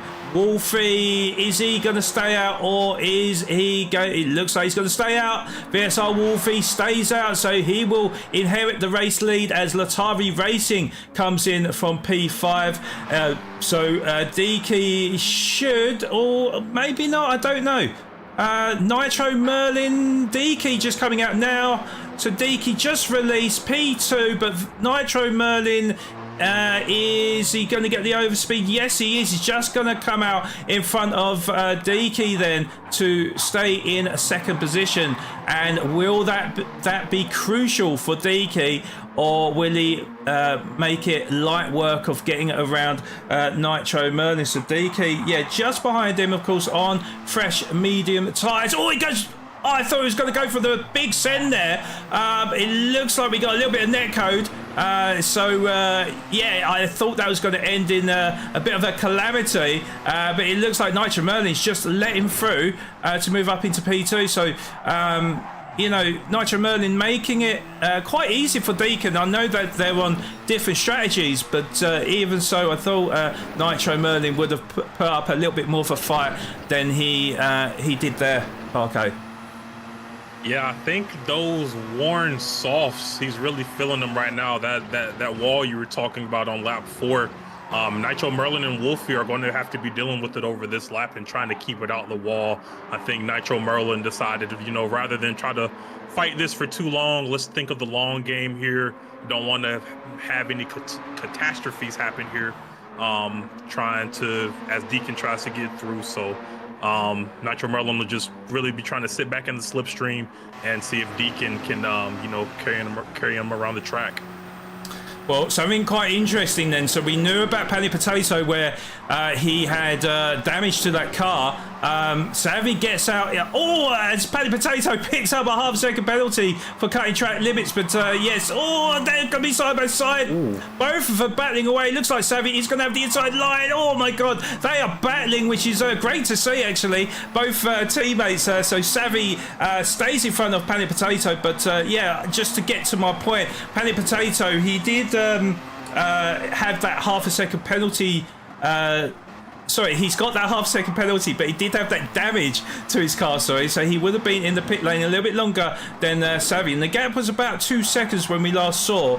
Yeah, Savvy Unchained able to stay in front of Panic Potato, but Panic Potato has now just picked up a further 1 second for his trouble, so he's now got a 1.5 second penalty to serve on this lap. So a disastrous kind of lap and a bit for Panic Potato, as he may lose touch to Savvy, although he's going to have the overspeed and slight bit of contact between the two of them, as it looked like Panic Potato wanted to use that slipstream and pull away from Savvy Unchained and get the inside line, but there was a slight bit of contact and not ideal for Panic Potato, but Savvy Unchained does allow him this space down the inside to allow Panic Potato up into P4, but Savvy Unchained is going to have this slipstream now. Is it going to be team orders? Is Panic Potato going to afford Savvy the space? It looks like he is. And Savvy Unchained, well, they're going to be side by side, but it's going to be the inside line for Savvy Unchained. So Panic Potato holds it around the outside, turns into the inside line, and wow, they're still side by side as we go into this complex of corners. And Savvy Unchained just about able to hold off Panic Potato for that 4th position, Parquet. Be any love lost between those TNR boys. They're taking off the name tags for this race, though. Clearly a Savvy. Savvy goes wide, and Panic Potato will go up the inside, and Savvy, I don't know if he's picked up damage. He's picked up rear bumper damage, in fact. So did he have that before? I'm not 100% sure. We'll have a look on the replay, but a big moment from Savvy as he loses ground to Panic Potato, and let's get a replay of that right now. So we look aboard with the cockpit view, and he runs wide onto the grass, gets on the brakes, and he's not able to stop it in time, and that's where he picks up the damage as he clatters into the barrier on the right hand side, and that is costly for Savvy's race, Parquet. Tires are just the bane of any race car driver's existence, and especially around a track like this. We talked about it earlier. There's walls everywhere, plenty of walls for you to hit at any moment, and you know, sadly Savvy had to experience a little bit of that. Luckily he didn't pick up any wall penalties, so if he can stay close enough to Panic Potato here, he'll still be able to be in touch for P4, but definitely a somber ending to what was some really exciting racing there for a bit. Yes, indeed. Well, we still have a nice gap between VSR, Wolfie and Deaky, but Deaky does know that Wolfie is going to have to come in possibly at the end of this lap with not too much fuel in the tank. When we look at the lap time, so Wolfie has been quite consistent, 8 minute 47, 8 minute 40, 8 minute 42. Deaky, of course, on the outlap on his medium tyre stint. And obviously we do know with him that he's going to be on them tyres for the rest of the race. So trying to sort of manage that gap, knowing that he should have a comfortable lead at the top. Nitro Merlin is 3.5 seconds down on him. But again, we do know that Nitro Merlin will need to come in for his medium stint. And then you got Panic Potato with that 1.5 second penalty, and Savvy looks like he's starting to struggle here. The rear aero damage he's got is vital, really, because this car can be very tail happy at the best of times, and certainly that car is going to be that more tricky to handle through the corners, certainly in the braking zones, Parquet. Yeah, absolutely. And especially speaking of those corners, these, I guess it's these track limits or the curbs, even in this car, they feel like they're about 3 feet higher than they are in any other car. So drivers are also trying to avoid those as they navigate the green hill here. And we can see how it's been going for everybody out here today. Well, something we do need to keep an eye on is, of course, with Nutcap.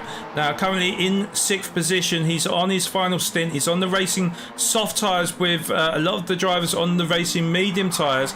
As he went a little bit sideways on the exit there, so nearly cursed him. But the gap between him and Deaky, I do believe, is about 20 seconds. So I don't know. It's going to be a tall order for Nutcap to catch up the deficit between the two drivers, but Nutcap should be faster at this stage of the race, and certainly one to keep an eye on, because of course we know with Savvy, I mean, what does he do in that situation? Does he come in to the pits to get that damage repaired, or do you just sort of try to risk it? Risk it for a chocolate biscuit, and try to just kind of keep it consistent. Oh my God, I say try and keep it consistent. He nearly had another hairy moment out of the exit there as we do approach the Dottinger straight for the 4th time of asking. But, what does he do here? Does he think, right, okay, we pit and repair that damage knowing that we're losing a lot of time, or do we... do we stay out there and damage limitations to try and finish as high up the grid as possible? I mean, what would you do in that situation, Parquet? It's always a tricky one to decide whether you continue to carry the damage or not. I think in a race like this one, I would probably try to nurse the damage as much as I can. I already kind of did my 1 pit stop, but 2 stopper would effectively take me out of the race. So I will be trying to draw this thing as long as I can, see if I can maybe get lucky, get onto the back of Panic Potato and get his slipstream into me, and try to see if I can eke something out here at the end. But it's definitely a tough decision to make. Yeah, well, I think they may have listened to you, because Panic Potato and Savvy have inherited 2nd and 3rd position, because of course Wolfie had to make his pit stop, and Nitro Merlin. So Wolfie has inherited 6th position as he comes on to his final stint of the race. So he's 1.8 seconds adrift of TNR Latari, who is just 7/10 of a second behind Nutcap, who have both been promoted to P4 and P5 now. Latari! Yes! Latari with a big moment. Wolfie tried to get the move done on Latari Racing, but Latari Racing fighting tooth and nail. Wolfie flashes the lights there as well. Does look like Latari did block him. We will have a look on the race replay to see exactly what happened to Latari as they both run a little bit deep as well. So it looked like Wolfie was thinking, okay, we're going to get later on the brakes and Latari will try to hold the inside line, but no, Latari went later on the brakes as well. So they were almost kind of synchronized into the hairpin there. So Wolfie not able to make the move at the moment, but certainly to the back of Latari now as he really struggles to hold on to that 5th position. But Latari Racing, of course, on their medium tyres, and Wolfie as well. We may get a look on the race replay. So just let's see what happened to Latari Racing then. So we get on board with the cockpit cam, and as we went into the left-hander, he catches a wheel on the right-hand side as he got onto the brakes. It's a bit of a weird moment from Latari Racing there. I may need to have a quick look to see exactly what happened with Wolfie as well. Did he get blocked or not? I'm not really sure. Let's have a look on board with Wolfie's perspective. And we can see Latari out in front as well. So with Wolfie, he was looking to harass Latari Racing. As I said, Latari Racing, a bit of a weird moment there, went wide, and then as Wolfie tried to go to the inside, Latari then swang over to the inside and initially blocked Wolfie there. It was a bit of a scary moment there, really, because it looked like Wolfie kind of entered inside Latari, but yeah, not sure if there's a bit of a lag involved there, but Latari Racing still in front of Wolfie to hold on to P5. But Wolfie, a bit of an angry man at the moment because he feels like maybe he should be in that 5th position right now, but yeah, certainly at the moment, I think in the final 1.5 laps we've got here at the Nürburgring 24-hour, it's certainly very tasty between the two drivers, Parquet. Absolutely. Wolfie being a little bit angry, he's in the perfect place for that. This is Road Rage Season 2, so hopefully he can put that anger out on track, and let's see what happens as we head down into the foxhole here. Doing a quick little flick through the rest of the grid, everybody seems to be pretty settled in right now in terms of their track position, so this battle for P5 is going to be the real star of the show as we end things out here, it's looking like. Yeah, it's certainly a battle that has been kind of brewing, and Latari Racing, you know, he's been very competitive during this race, but yeah, just you know, this is a long race at Nürburgring. You know, you really do have to concentrate from start to finish because one turn can really catch you out here, and yeah, Latari a bit of a victim when it comes to that, but and we know with Wolfie as well, he's been you know, battling it out for podiums in more recent times, so surprised to see him down in P6.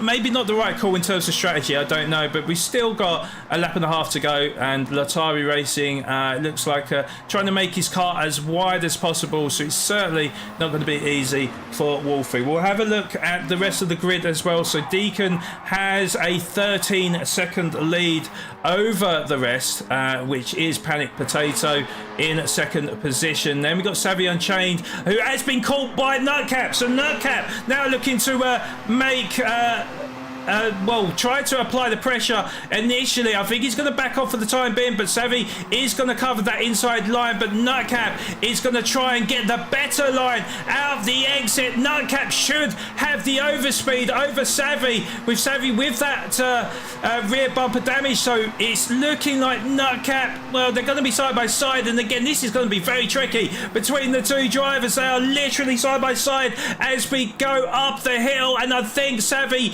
is going to concede to Nutcap as he sweeps in front of Savvy to move up into P3. Savvy is not going to give up without a fight though as we go into the left-hander. He gets so close to the back of Nutcap, they are literally touching bumper to bumper, and as we fling over to the right-hander and approaching the first carousel, well, Nutcap will know that he just needs to plant his car on the inside, and surely he'll be able to defend away from Savvy. And as we go into the carousel, Savvy just about keeps it on the inside, but Nutcap with that superior traction able to pull away, and he now can breathe a sigh of relief as he holds on to that third position, Parquet. With nerves of steel through there. I saw him take that right-handed line, and he was not going to be stepping off of it without P3 in hand, and he got it done. So bravo there, beautiful move, and let's see how this thing shakes out at the end here. Indeed, and yeah, certainly the gaps now where they're starting to tumble, I think, because yeah, Paddy Potato 5.8 seconds is the lead over Nutcap. I mean, basically Paddy Potato will be trying to hold on to that second position, because we know with Nutcap he's on the softer of compounds now. He has been pushing to the absolute limit. Savvy goes a little bit wide. Is that going to give him a penalty? I'm not sure. He went very, very wide out of the exit. I thought you get a penalty when you run wide there, but clearly the game letting him off there. And again, yes, not losing too much time then, but the gap is now 1.7 seconds to Nutcap. He's going to have VSR Wolfie probably firmly in his mirrors. The way that this is going, the gap is 5.4 seconds. But the gap between Paddy Potato and Nutcap, that is the gap that we do need to keep an eye on. The gap is 6 seconds at the moment. Now, has Nutcap pushed a bit too hard? Because we're on lap 3, the tyres are kind of just in that first half of degradation. But of course, once they get to this kind of level, that's when the tyre wear does tend to kick in. And it's going to be interesting whether or not he can keep up this type of pace. Actually, when you look at the gaps, Paddy Potato has extended his lead to about 6.5 seconds now. So, yeah, Nutcap, yeah, absolutely pushing tooth and nail here as he went quite wide out of the exit onto the Dottinger straight. The gap is still 6.3 seconds, but Paddy Potato looks like he's pulling away. Savvy Unchained has actually caught up a little bit to Nutcap to 1.6 seconds, but he's not quite in that slipstream range. And of course, Savvy will have less speed down the straight with the rear aero damage. VSR Wolfie, however, will have the speed. And he is starting to close in a little bit now. The gap was 5.5 seconds before we looked. It has now come beneath that 5-second margin. So he could make up nearly a second just on the straight alone. So this will be costing Savvy dearly. I don't think Savvy is going to pit. I think he is going to stay out now. So Savvy literally will be fighting as much as he can to hold on to that fourth position, which will still be a good position to finish in. Nutcap has extended it to 2.2, but Paddy Potato starting to streak away from Nutcap. Deacon with a comfortable margin at the top of the grid, 12.7 seconds is the lead over Paddy Potato. And Deaky, if he is able to keep up this form, will be the first driver this scene to grab he'll be the first driver this season to grab 2 race victories in season 2. So Deacon just needs to keep his nerve, and surely he'll grab the race victory today, Parquet. Absolutely. This is usually one of the most nerve-wracking parts for me personally, being this far in the lead last lap. The only thing that's on your mind right now is hit your braking points, hit your turn-in markers, and keep it out the wall. So I'm sure Deacon will be able to do that. He's been doing a great job thus far. Let's see if he can bring it home. And something I have just noticed as well is Latari Racing. So he was behind Wolfie, but it looks like Giller has stolen the march on Latari Racing up into P6. Latari is 1.5 seconds down. And look at that, he's got front and rear aero damage. That is going to be costing him dearly then, as it looks like he's sinking and falling away, from VSR Giller, as the gap is widening with Nitro Merlin now hot on his heels, trying to grab that 7th position away from him, Parquet. Yeah, every point matters in Road Rage Season 2 SMA Championship. So it's not over yet. Every position is going to be extremely valuable for our racers as they fight for the overall championship. So definitely interested to see and stay tuned in to see where all of this is going to shake out. Yeah, and Latari Racing, he goes very, very deep into the entrance to the Nordschleife part of the circuit.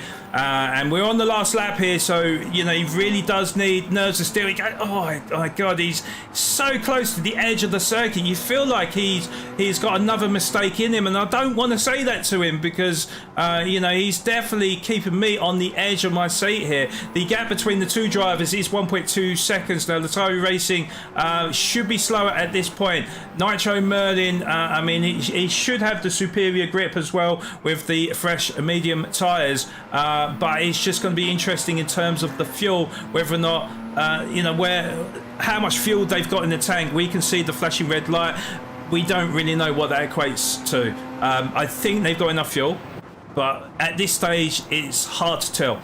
But yeah, Nitro Merlin, 1.1 seconds. He really needs to get within that slipstream range to try and pull him along and try to keep that pressure up on Latari Racing, because certainly 7th position is within grasp for him to take. The gap between him and Puma Bridges is 33 seconds. Something that we didn't see. Puma Bridges really falling back. And actually, TNR Captain Slow P10 as well. He's got front aero damage, 10 seconds adrift in 10th position. And then there's a 1 minute gap between TNR Captain Slow and VSR Kennels, who's got front aero damage as well. So it looks like he's had an absolute nightmare last 3 laps. We're talking over over 9 minutes, 9.5 minutes to be exact there. So really having a nightmare out there in P11. And then Ray Carter, who looked doomed at one point, is 15 seconds adrift of VSR Kennels. But I do remember seeing the gap being over a minute. So Ray Carter maybe sniffing VSR Kennel's position, perhaps. He's got no damage on that car, so he's able to push, and hopefully if he can keep it on the black stuff, hopefully he can catch up with VSR Kennels. But let's quickly look back on the grid, and well, to be honest, the gaps have widened between Panic Potato and Nutcat for that P2 and P3 respectively. It is 11.7 seconds between Deaky and Panic Potato, and you can see that Deaky really, he doesn't need to push. You know, that is a sufficient gap to really manage and just bring it home. So Deaky just in that prime position where it's just like, okay, let's just take it easy, not make mistakes, and surely we'll grab the race victory. Panic Potato, I mean, again, he's got quite a healthy margin to Nutcap.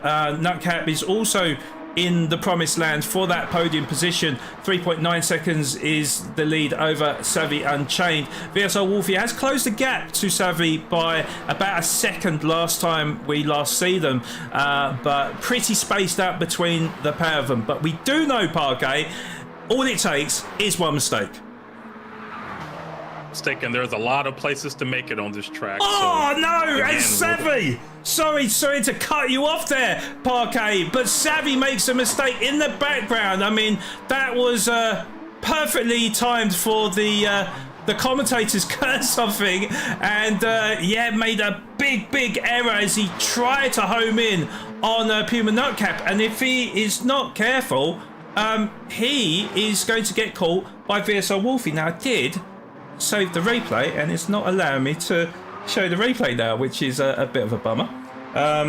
So I'm not able to show that, but we just saw it in the background. He went wide, and yeah, unfortunately, yeah, he is getting caught to VSR Wolfie. The gap is now 1.8 seconds. I'm going to try to get my keyboard working again, because that was a little bit unprecedented.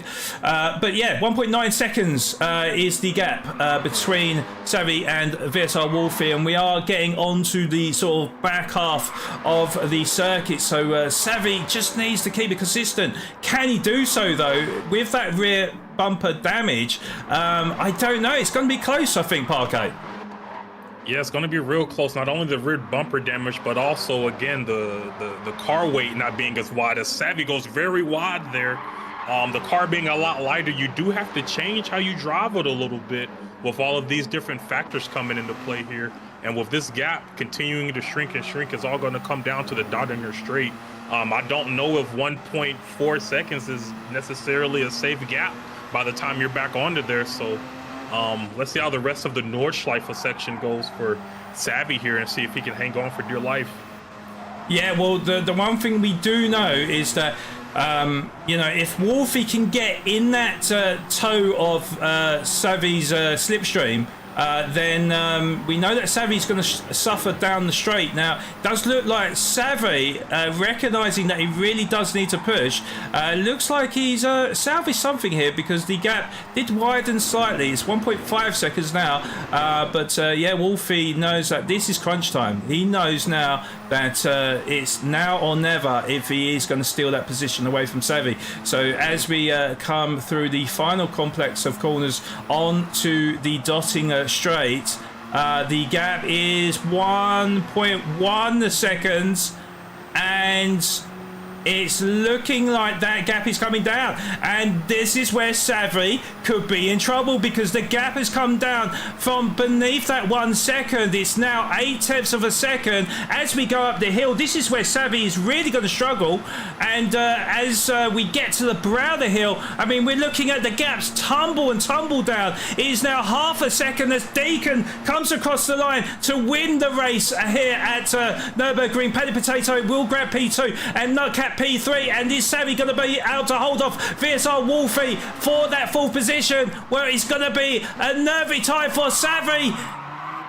Oh, and unfortunately, VSR Wolfie just, it was a little bit untidy in the braking zone. Savvy is able to come across the line to finish in P4, but what a close finish that was for that position. But massive congratulations to TNR Deaky for the race victory here at the Nürburgring 24-hour in round 5 of the SMA Season 2 Road Rage, with Penny Potato P2, Nutcap in P3, and a Savvy Unchained, as we just mentioned, grabbing that P4 ahead of VSR Wolfie in P5. VSR Giller holds on to get P6, and VSR Nitro Merlin was able to make the move on Latari Racing to finish in P7, and Latari Racing down into P8. So we did call it, where we said that maybe Nitro Merlin would have a good chance of finishing in front. He did grab that position to finish in P7. Latari Racing will have to settle for that 8th position in a very topsy-turvy performance from him, with Puma Bridgens 27 seconds behind. He's going to come across the line in 9th position. We have got about a minute left. Have they got enough time to come across the line here?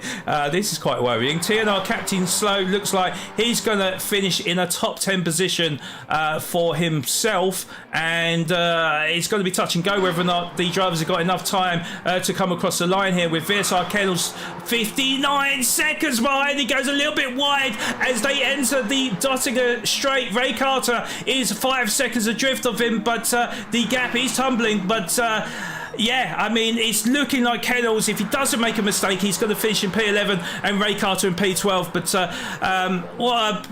I mean, unbelievable race again we've had in round 5 of the SMA Season 2. Parquet, what are your thoughts from this race? Honestly speechless right now. The race was popping off, the chat was popping off. We had all of it. We had contact, we had overtakes. We had it all here in round 5 today. So congratulations to Deacon, Panic Potato, and Nutcap. Thanks to everybody for watching. And wow, yeah, my head is spinning right now. And what has happened there? VSR Kennels has just let Ray Carter through. What has happened? Let's have a look on that replay. Looks like Ray Carter is going to finish in front of Kennels to finish in P11. The VSR Kennels in P12. My replay button is not working, and that is the end of that. Yeah, well, I thought we had everything until that moment. SMA is brought to you by Simulator Cave, Postnet Midstream, and Slayer, our official sponsors for SMA Season 2.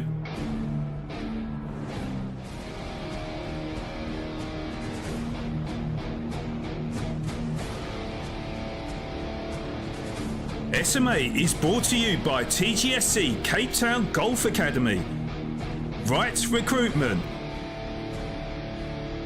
DC Designs, and Coach Dave Academy, our official sponsors of SMA Season 2. Okay, so we're going to say the provisional race results from Tier 1 in round 5 of the SMA Season 2 at the Nürburgring 24-hour layout.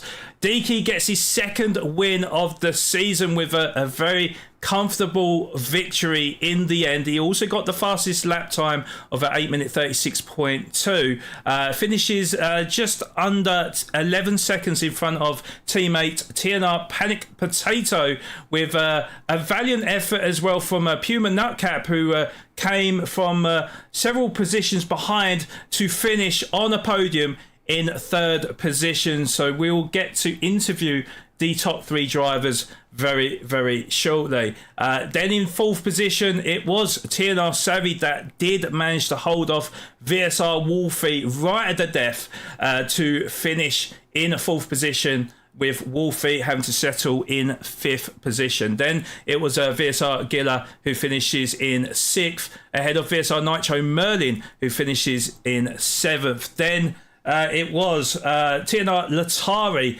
that finishes in 8th position. In 9th was Puma Bridgens, and in 10th was TNR Captain Slow. And then a bit of a strange moment at the end there. I don't know if there was a moment between Ray Carter and Kennels earlier on in the race, and he went to address that position. I'm not 100% sure what happened there. It looked like Kennels went really hard on the brakes, exiting the Dottinger Straight. And then it was an easy pass for Ray Carter to finish in P11. VSR Kennels then finishes in 12th position. So not a great round for VSR Kennels. But yeah, just an absolute crazy race we had there, Parquet. Yeah, that was insane. It seemed like the name of the game today was the strategy calls from everybody.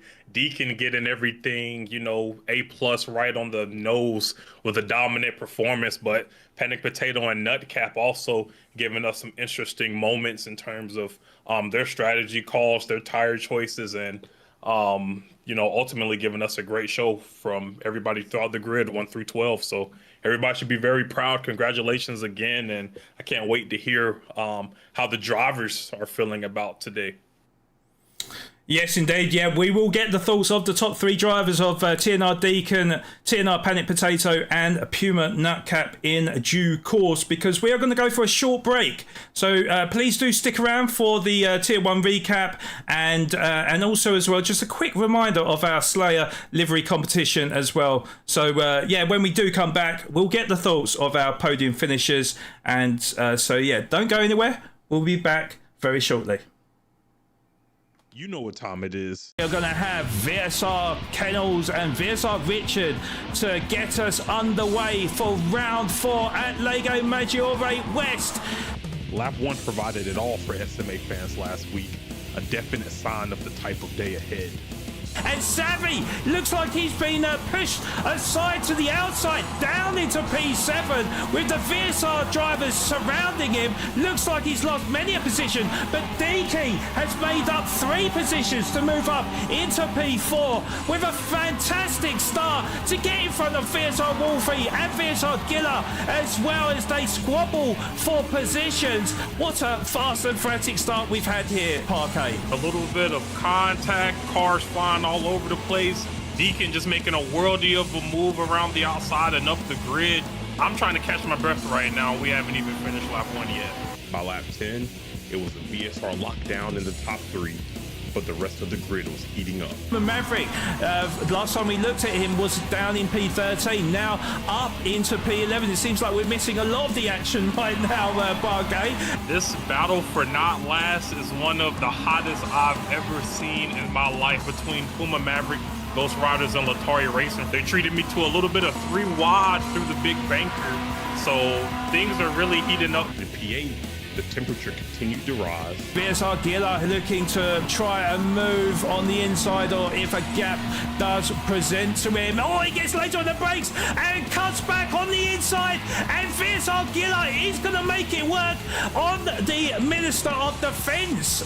So with all this squabbling, oh, Paddy Potato with the old switcheroo, and he does exactly the same as what Giller did to him to move up into P7. Down the hill for the big banky boy. Looks like Giller is going to make it work because he's got the inside line. So is he going to move back up into P7?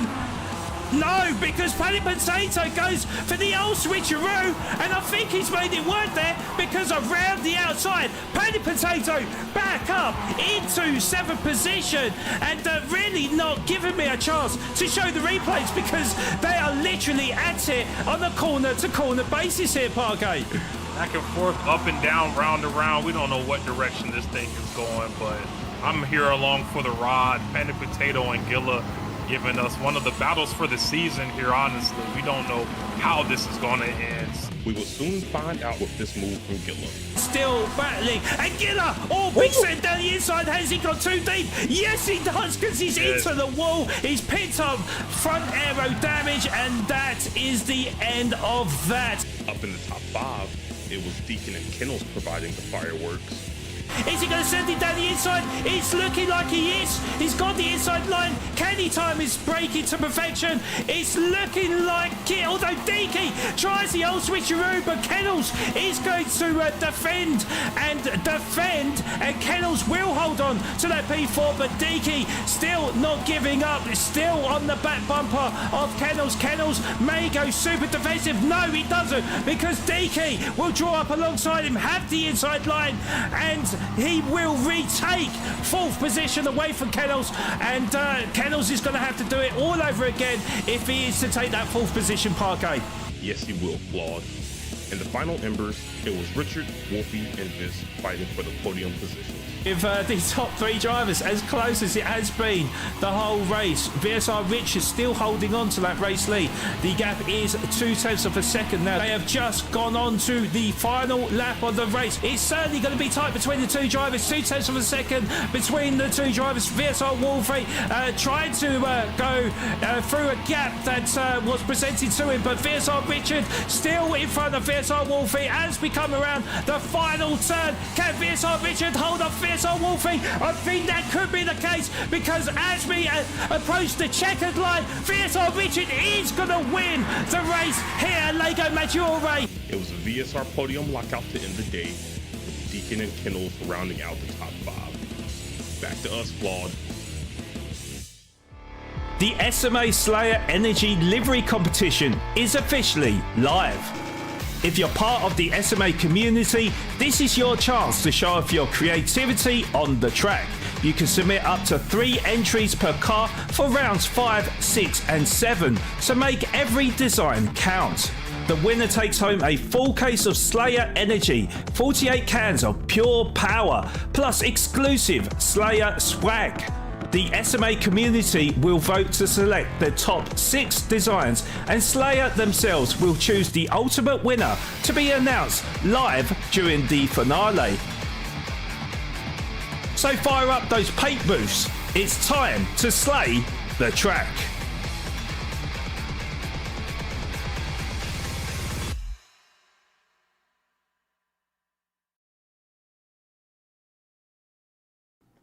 Okay, so to get involved in this Slayer competition, make sure you are subscribed and supporting our SMA YouTube channel as we celebrate 1 year of SMA broadcast for YouTube. We can't thank you enough. Entry requirements and full rules can be found in the SMA Discord. Under GT7 Slayer livery competition. Entries for each round close at the end of each week, midnight Eastern Africa time, with the round 6 car livery to be applied on the Amuse Honda S2000 for this week.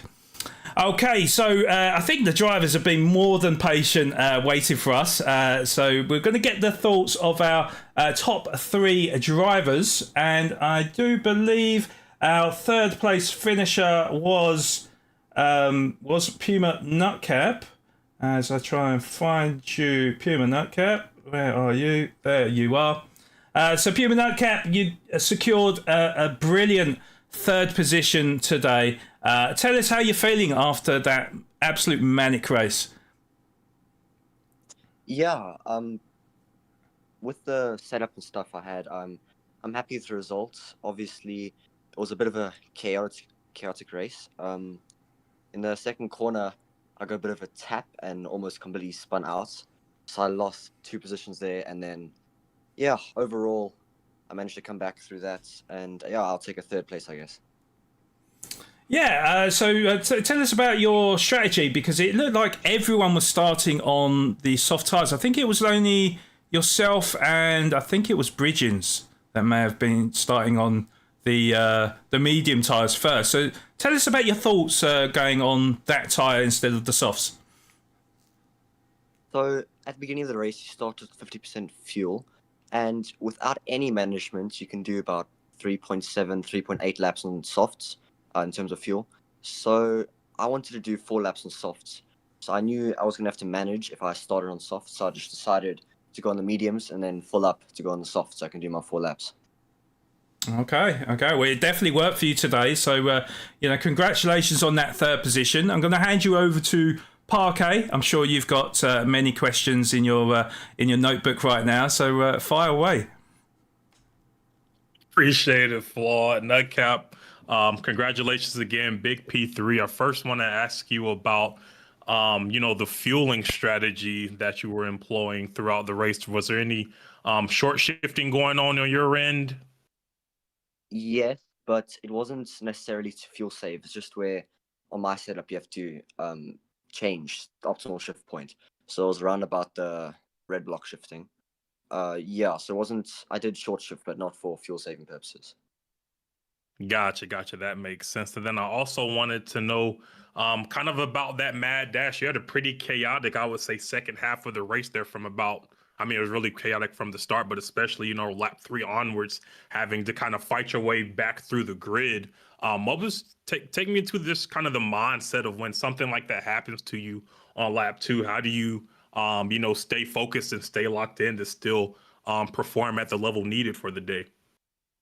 Well, this is one of my favorite tracks in the world, so it's also the hardest. So in terms of focus, it's not really a problem. It's just you always have to be focused or you're going to be in the wall.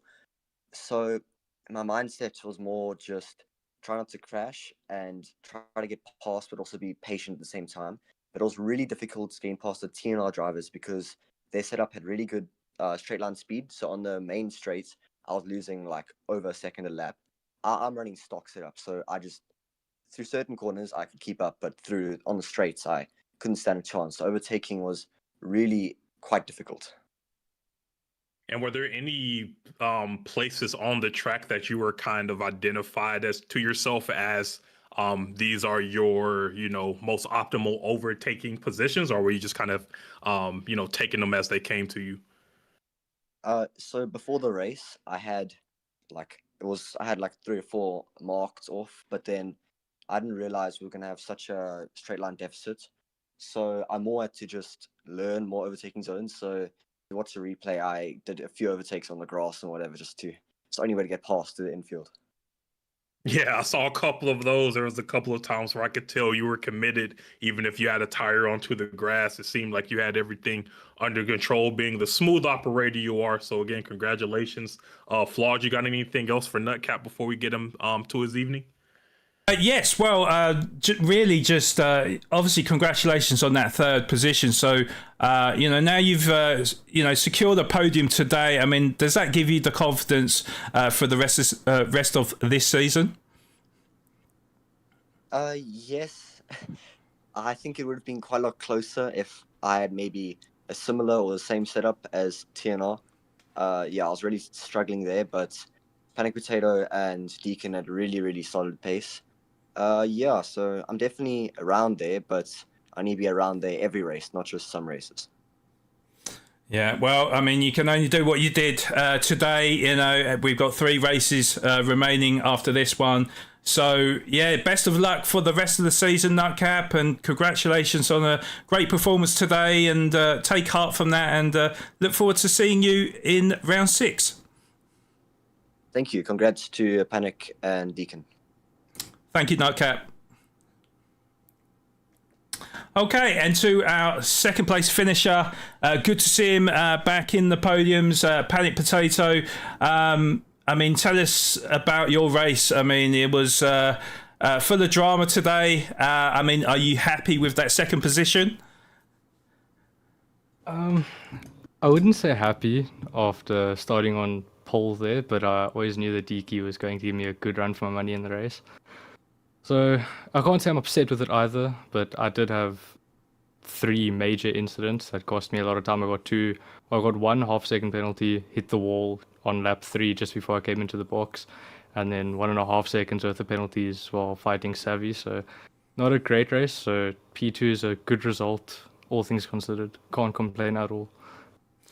Yeah, tell us about the car then, because of what I could tell, and I did a little bit of testing as well, and it seemed like the car, I mean, obviously you was able to apply settings for the first time to really stabilise the car, but it seemed a little bit sketchy in the braking zones. I mean, was that true for you? Yes, very much so. The braking with this car was very sketchy. Got very light on the back end if you press the brakes hard. So it caused a lot of oversteering moments, but it wasn't anything too crazy. Like, it was manageable, but around a track like this, just that tiniest of mistakes it's too much.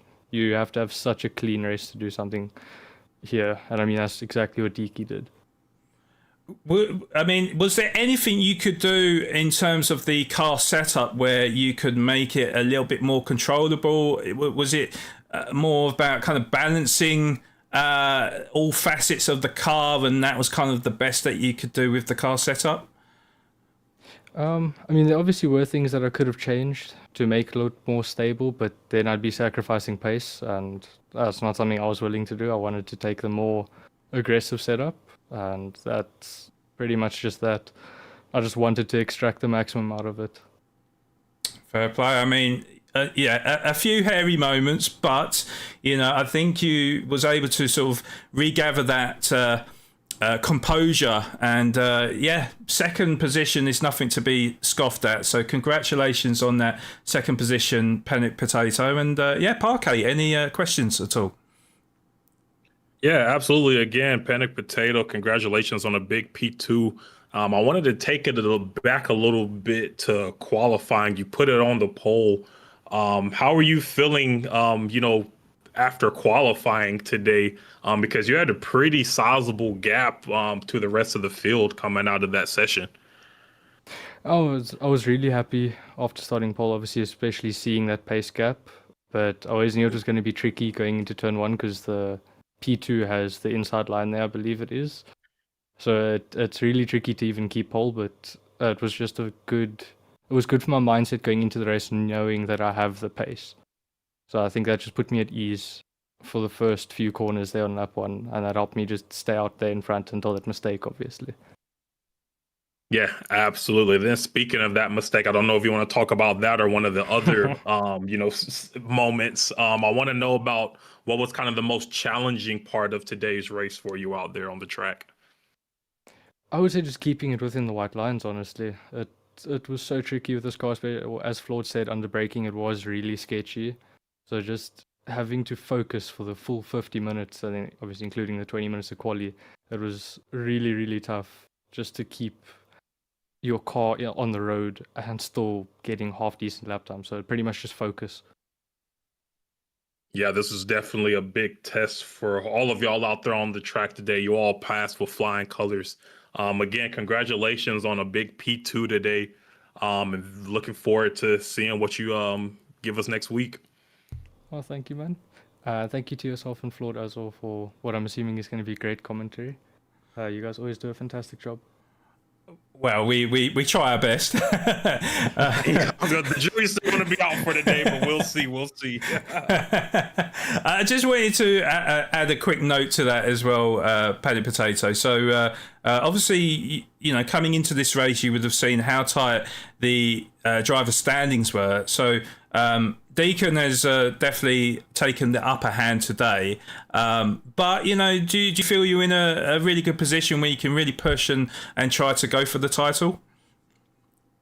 Yeah, I would say Beaky's got a nice little gap behind him now, but nothing's impossible when it comes to racing. One small mistake can end your entire race, so I wouldn't say I'm in a bad position either. Like being P2, I think I'm 10 points behind him now. It's not completely out of reach, but obviously it's going to have to take a lot of effort from me to be able to overcome a person like Deacon.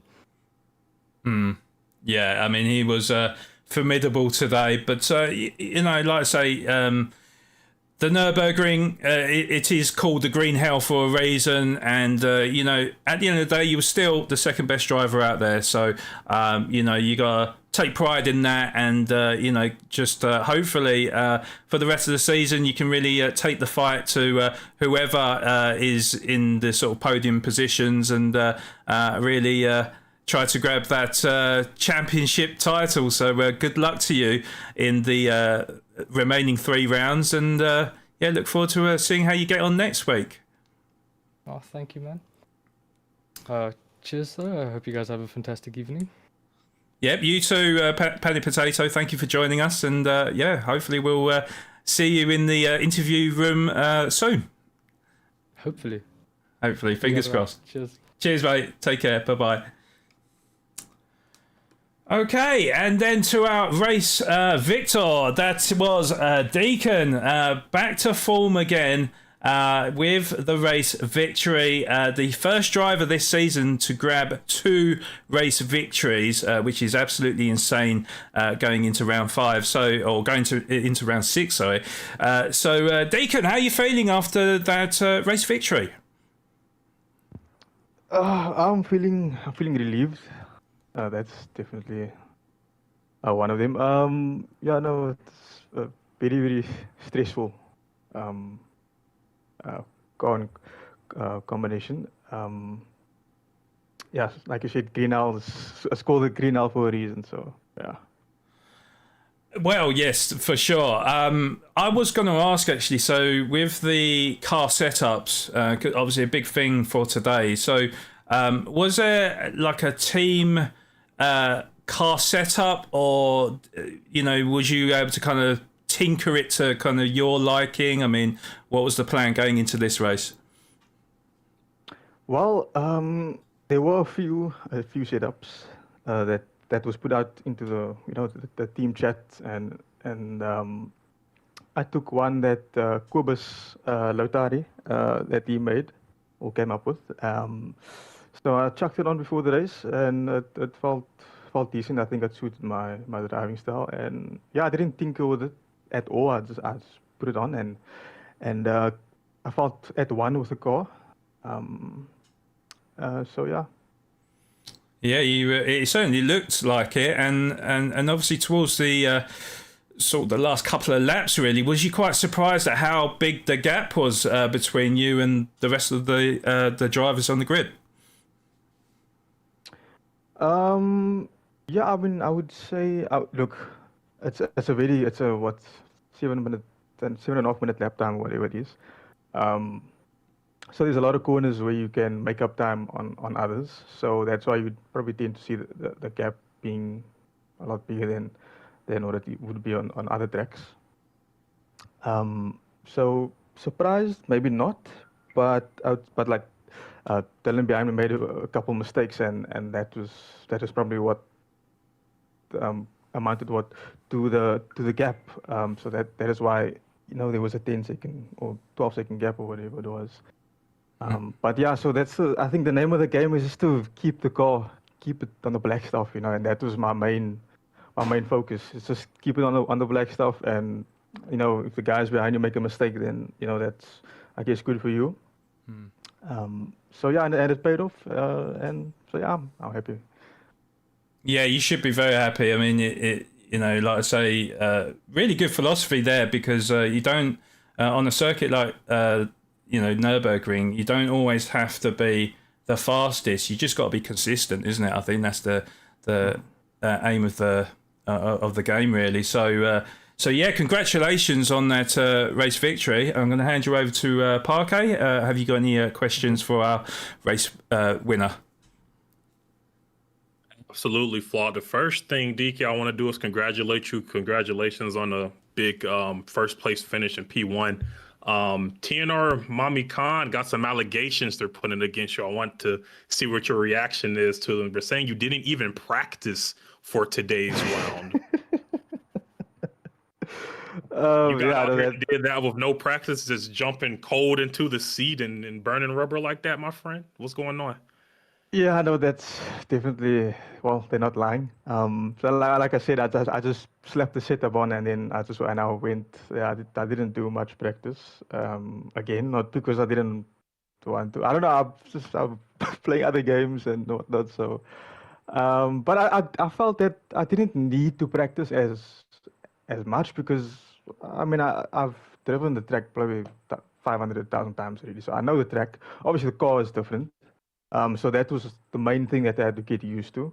And I felt that with the setup I had on, I didn't need to practice as much. Well, I'm saying that I only came an hour or so before the time. So, but yeah, anyway, it worked out. But yeah, no, definitely, I think I'll probably be putting some more, an extra 2 hours or 3 hours just into practice alone. So, yeah. No, absolutely. So the allegations are true, ladies and gentlemen. He's just that fast. I also wanted to kind of go into your mind a little bit. I know you said it was a pretty stressful experience out there, but up here in the booth, it looked like you were having a pretty calm and boring race, to be quite frank. So when you're in a boring race like that, in terms of being so far ahead of everybody, right? You get into overtake done early, you're into P1, and now you're driving off. What does your mind go in terms of trying to keep that lead? Are you having to constantly put a lot of pressure on yourself? Are you kind of blacking out and just kind of going and letting your body take over? What's kind of going on inside the mind of Deke when he's in P1 like that? Well, there's quite a few things. One being that, again, the main thing for this race was to keep it on the track, and that's the main thing. But it's also very easy to lose focus because it's again such a long track, and then you can easily go into like an autopilot, and you're not really focusing on what's going on, and then that's when you can make a mistake. So you have to be awake, so you definitely don't want to zone out. And other than that, then I guess it's just keeping the gap behind, just making sure, or just every lap or so look what the gap is. Also, don't focus on the gap too much because that could be the reason why you end up in a wall. So yeah, definitely the thing was to just keep focus. Obviously, definitely I would say there's a lot of corners that you got to take fairly well.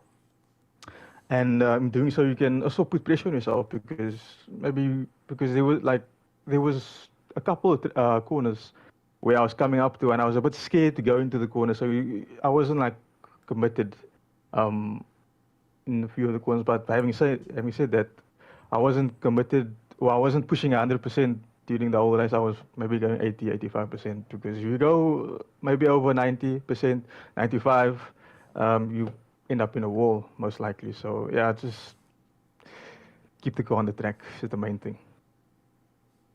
Absolutely. Well, my friend, you started off here in P2, ended up with P1 and also the fastest lap. So dominant performance all around. Any final shout outs you got for the people or anybody out there before I get you back to Flawed? No, shout out to my team for the setup and helping me and whatnot. So yeah, now shout out to TNR.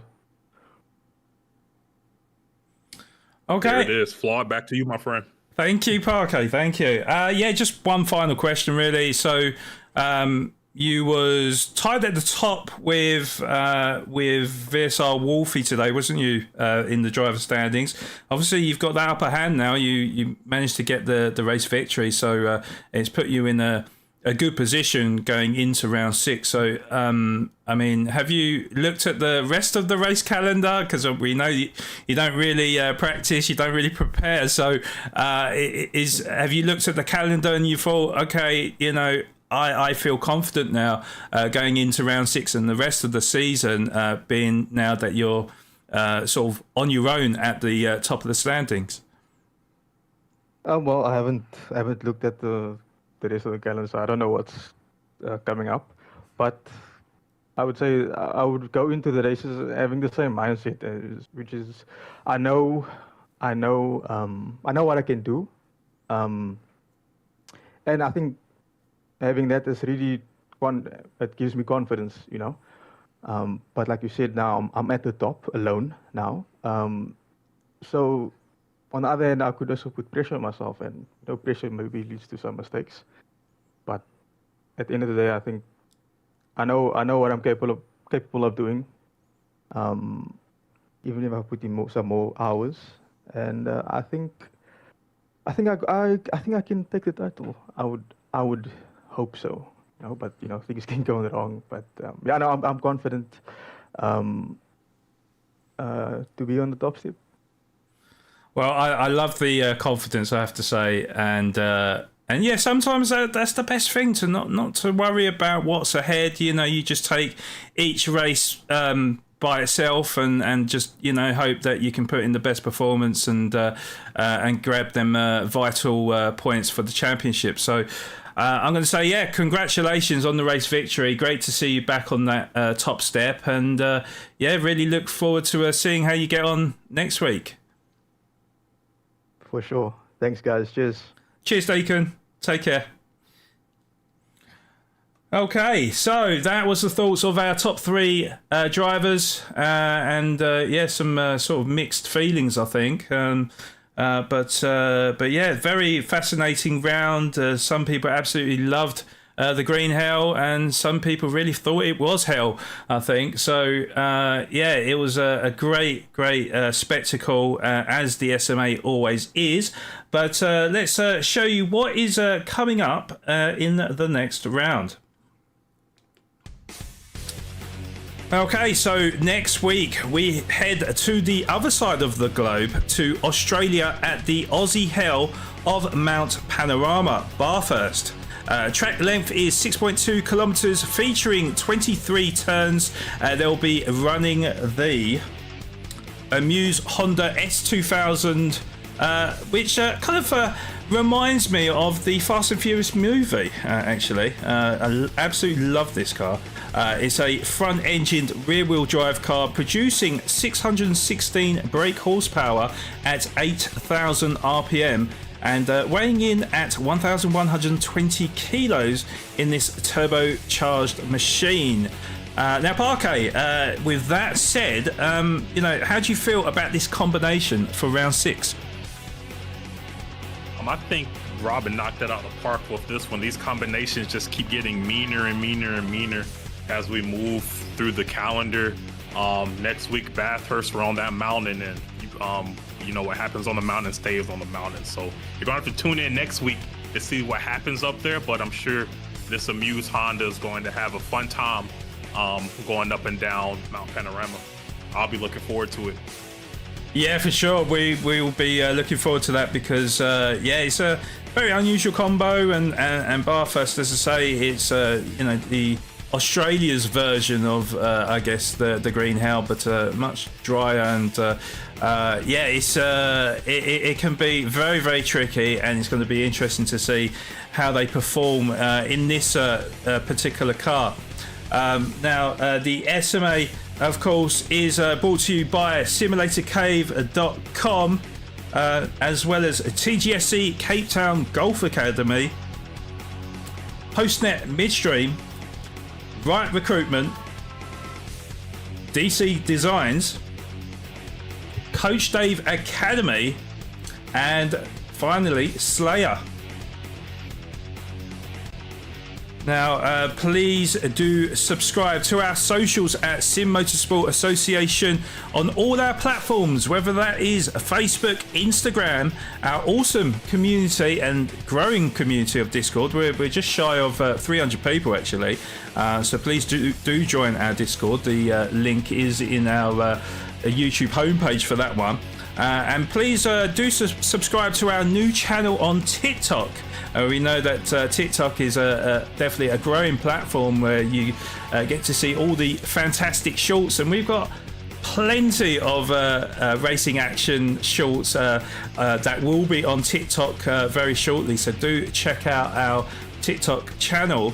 But mainly, make sure that you are subscribed to our very own YouTube channel, clicking the bell notification so you don't miss any of our content. And when you're done watching, please do hit the like button to help with the YouTube algorithm so it does spread our content across the platform.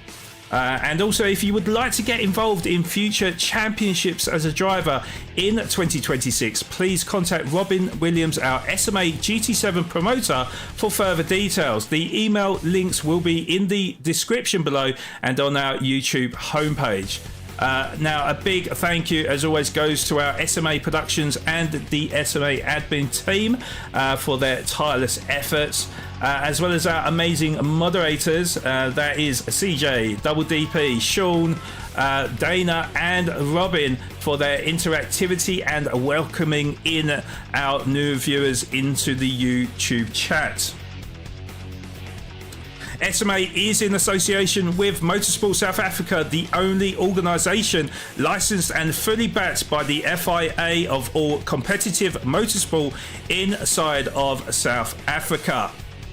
Now, when we come back, we'll be back with Parquet's thoughts as well as the driver of the day as well. So don't go anywhere. We'll be back very shortly.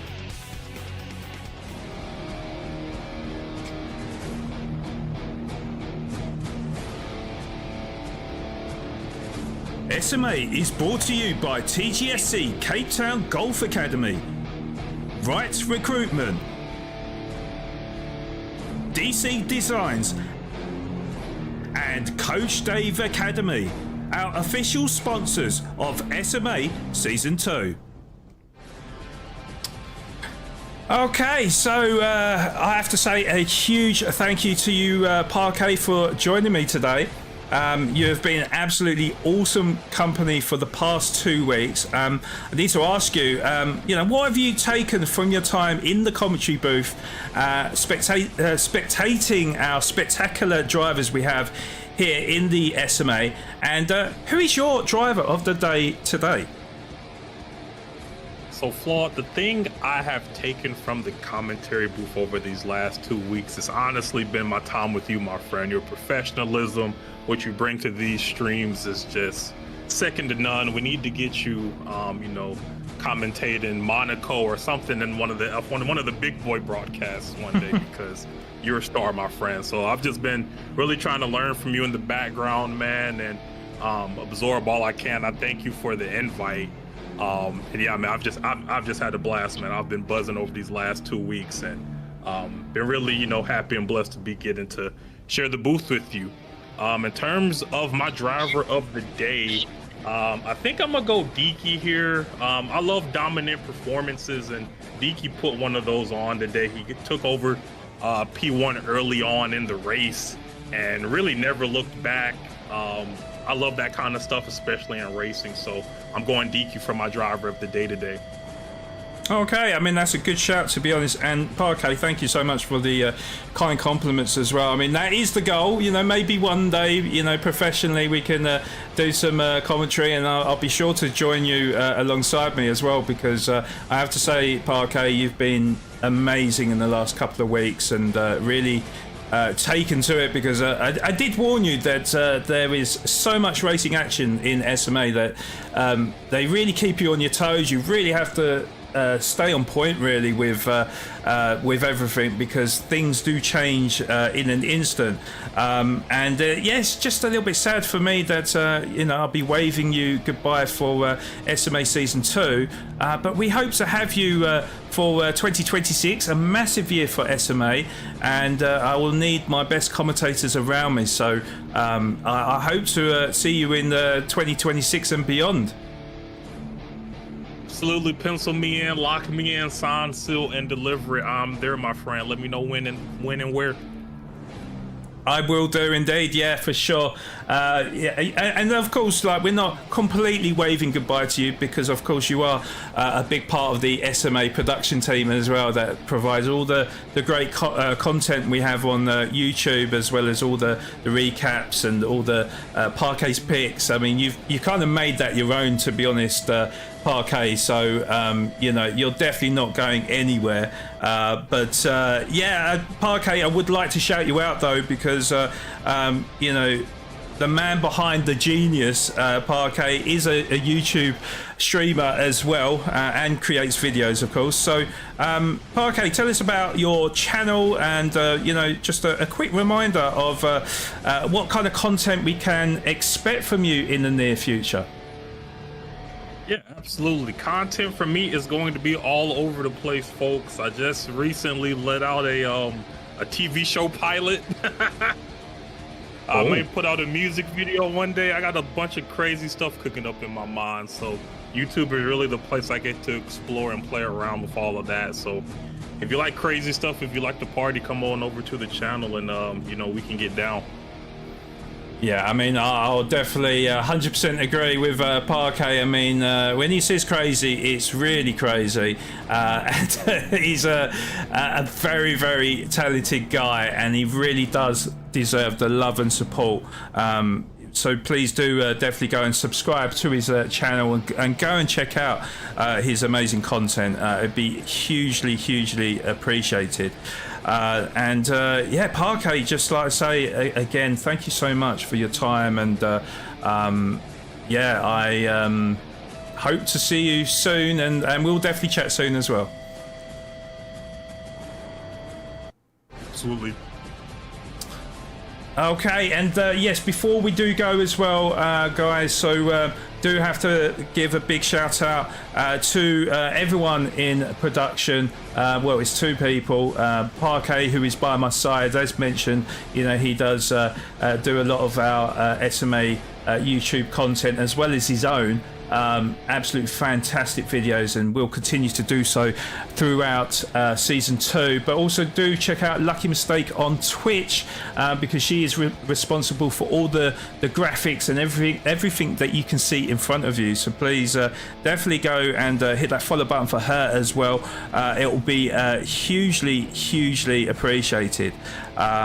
This is me, Flawed Genius Gaming, signing out. So make sure you do tune in next week. Also as well, it has been confirmed that the chat has voted for TNR Deaky to be the driver of the day. I kind of agree with that, to be honest, and for myself personally, I was going to say between Deaky and Nutcap, but we'll go with the majority today, which is a great shout from everyone. So congratulations to TNR Deaky. But thank you all for watching. Really appreciate each and every one of you, and we'll see you for round 6. So that is round 5 complete, with 3 races to go in this unpredictable and exciting season we've had thus far. Will there be any twists and turns for round 6? Well, you'll need to tune in next week on Monday the 10th of November at 8:45 PM Eastern Africa time to find out. Make sure you hit that like and subscribe button to help us grow our YouTube channel. It'll be hugely appreciated.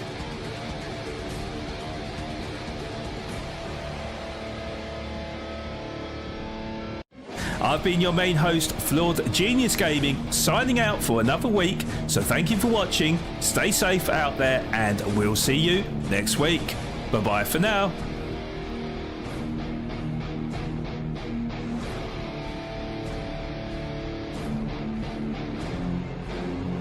SMA, growing the sport together.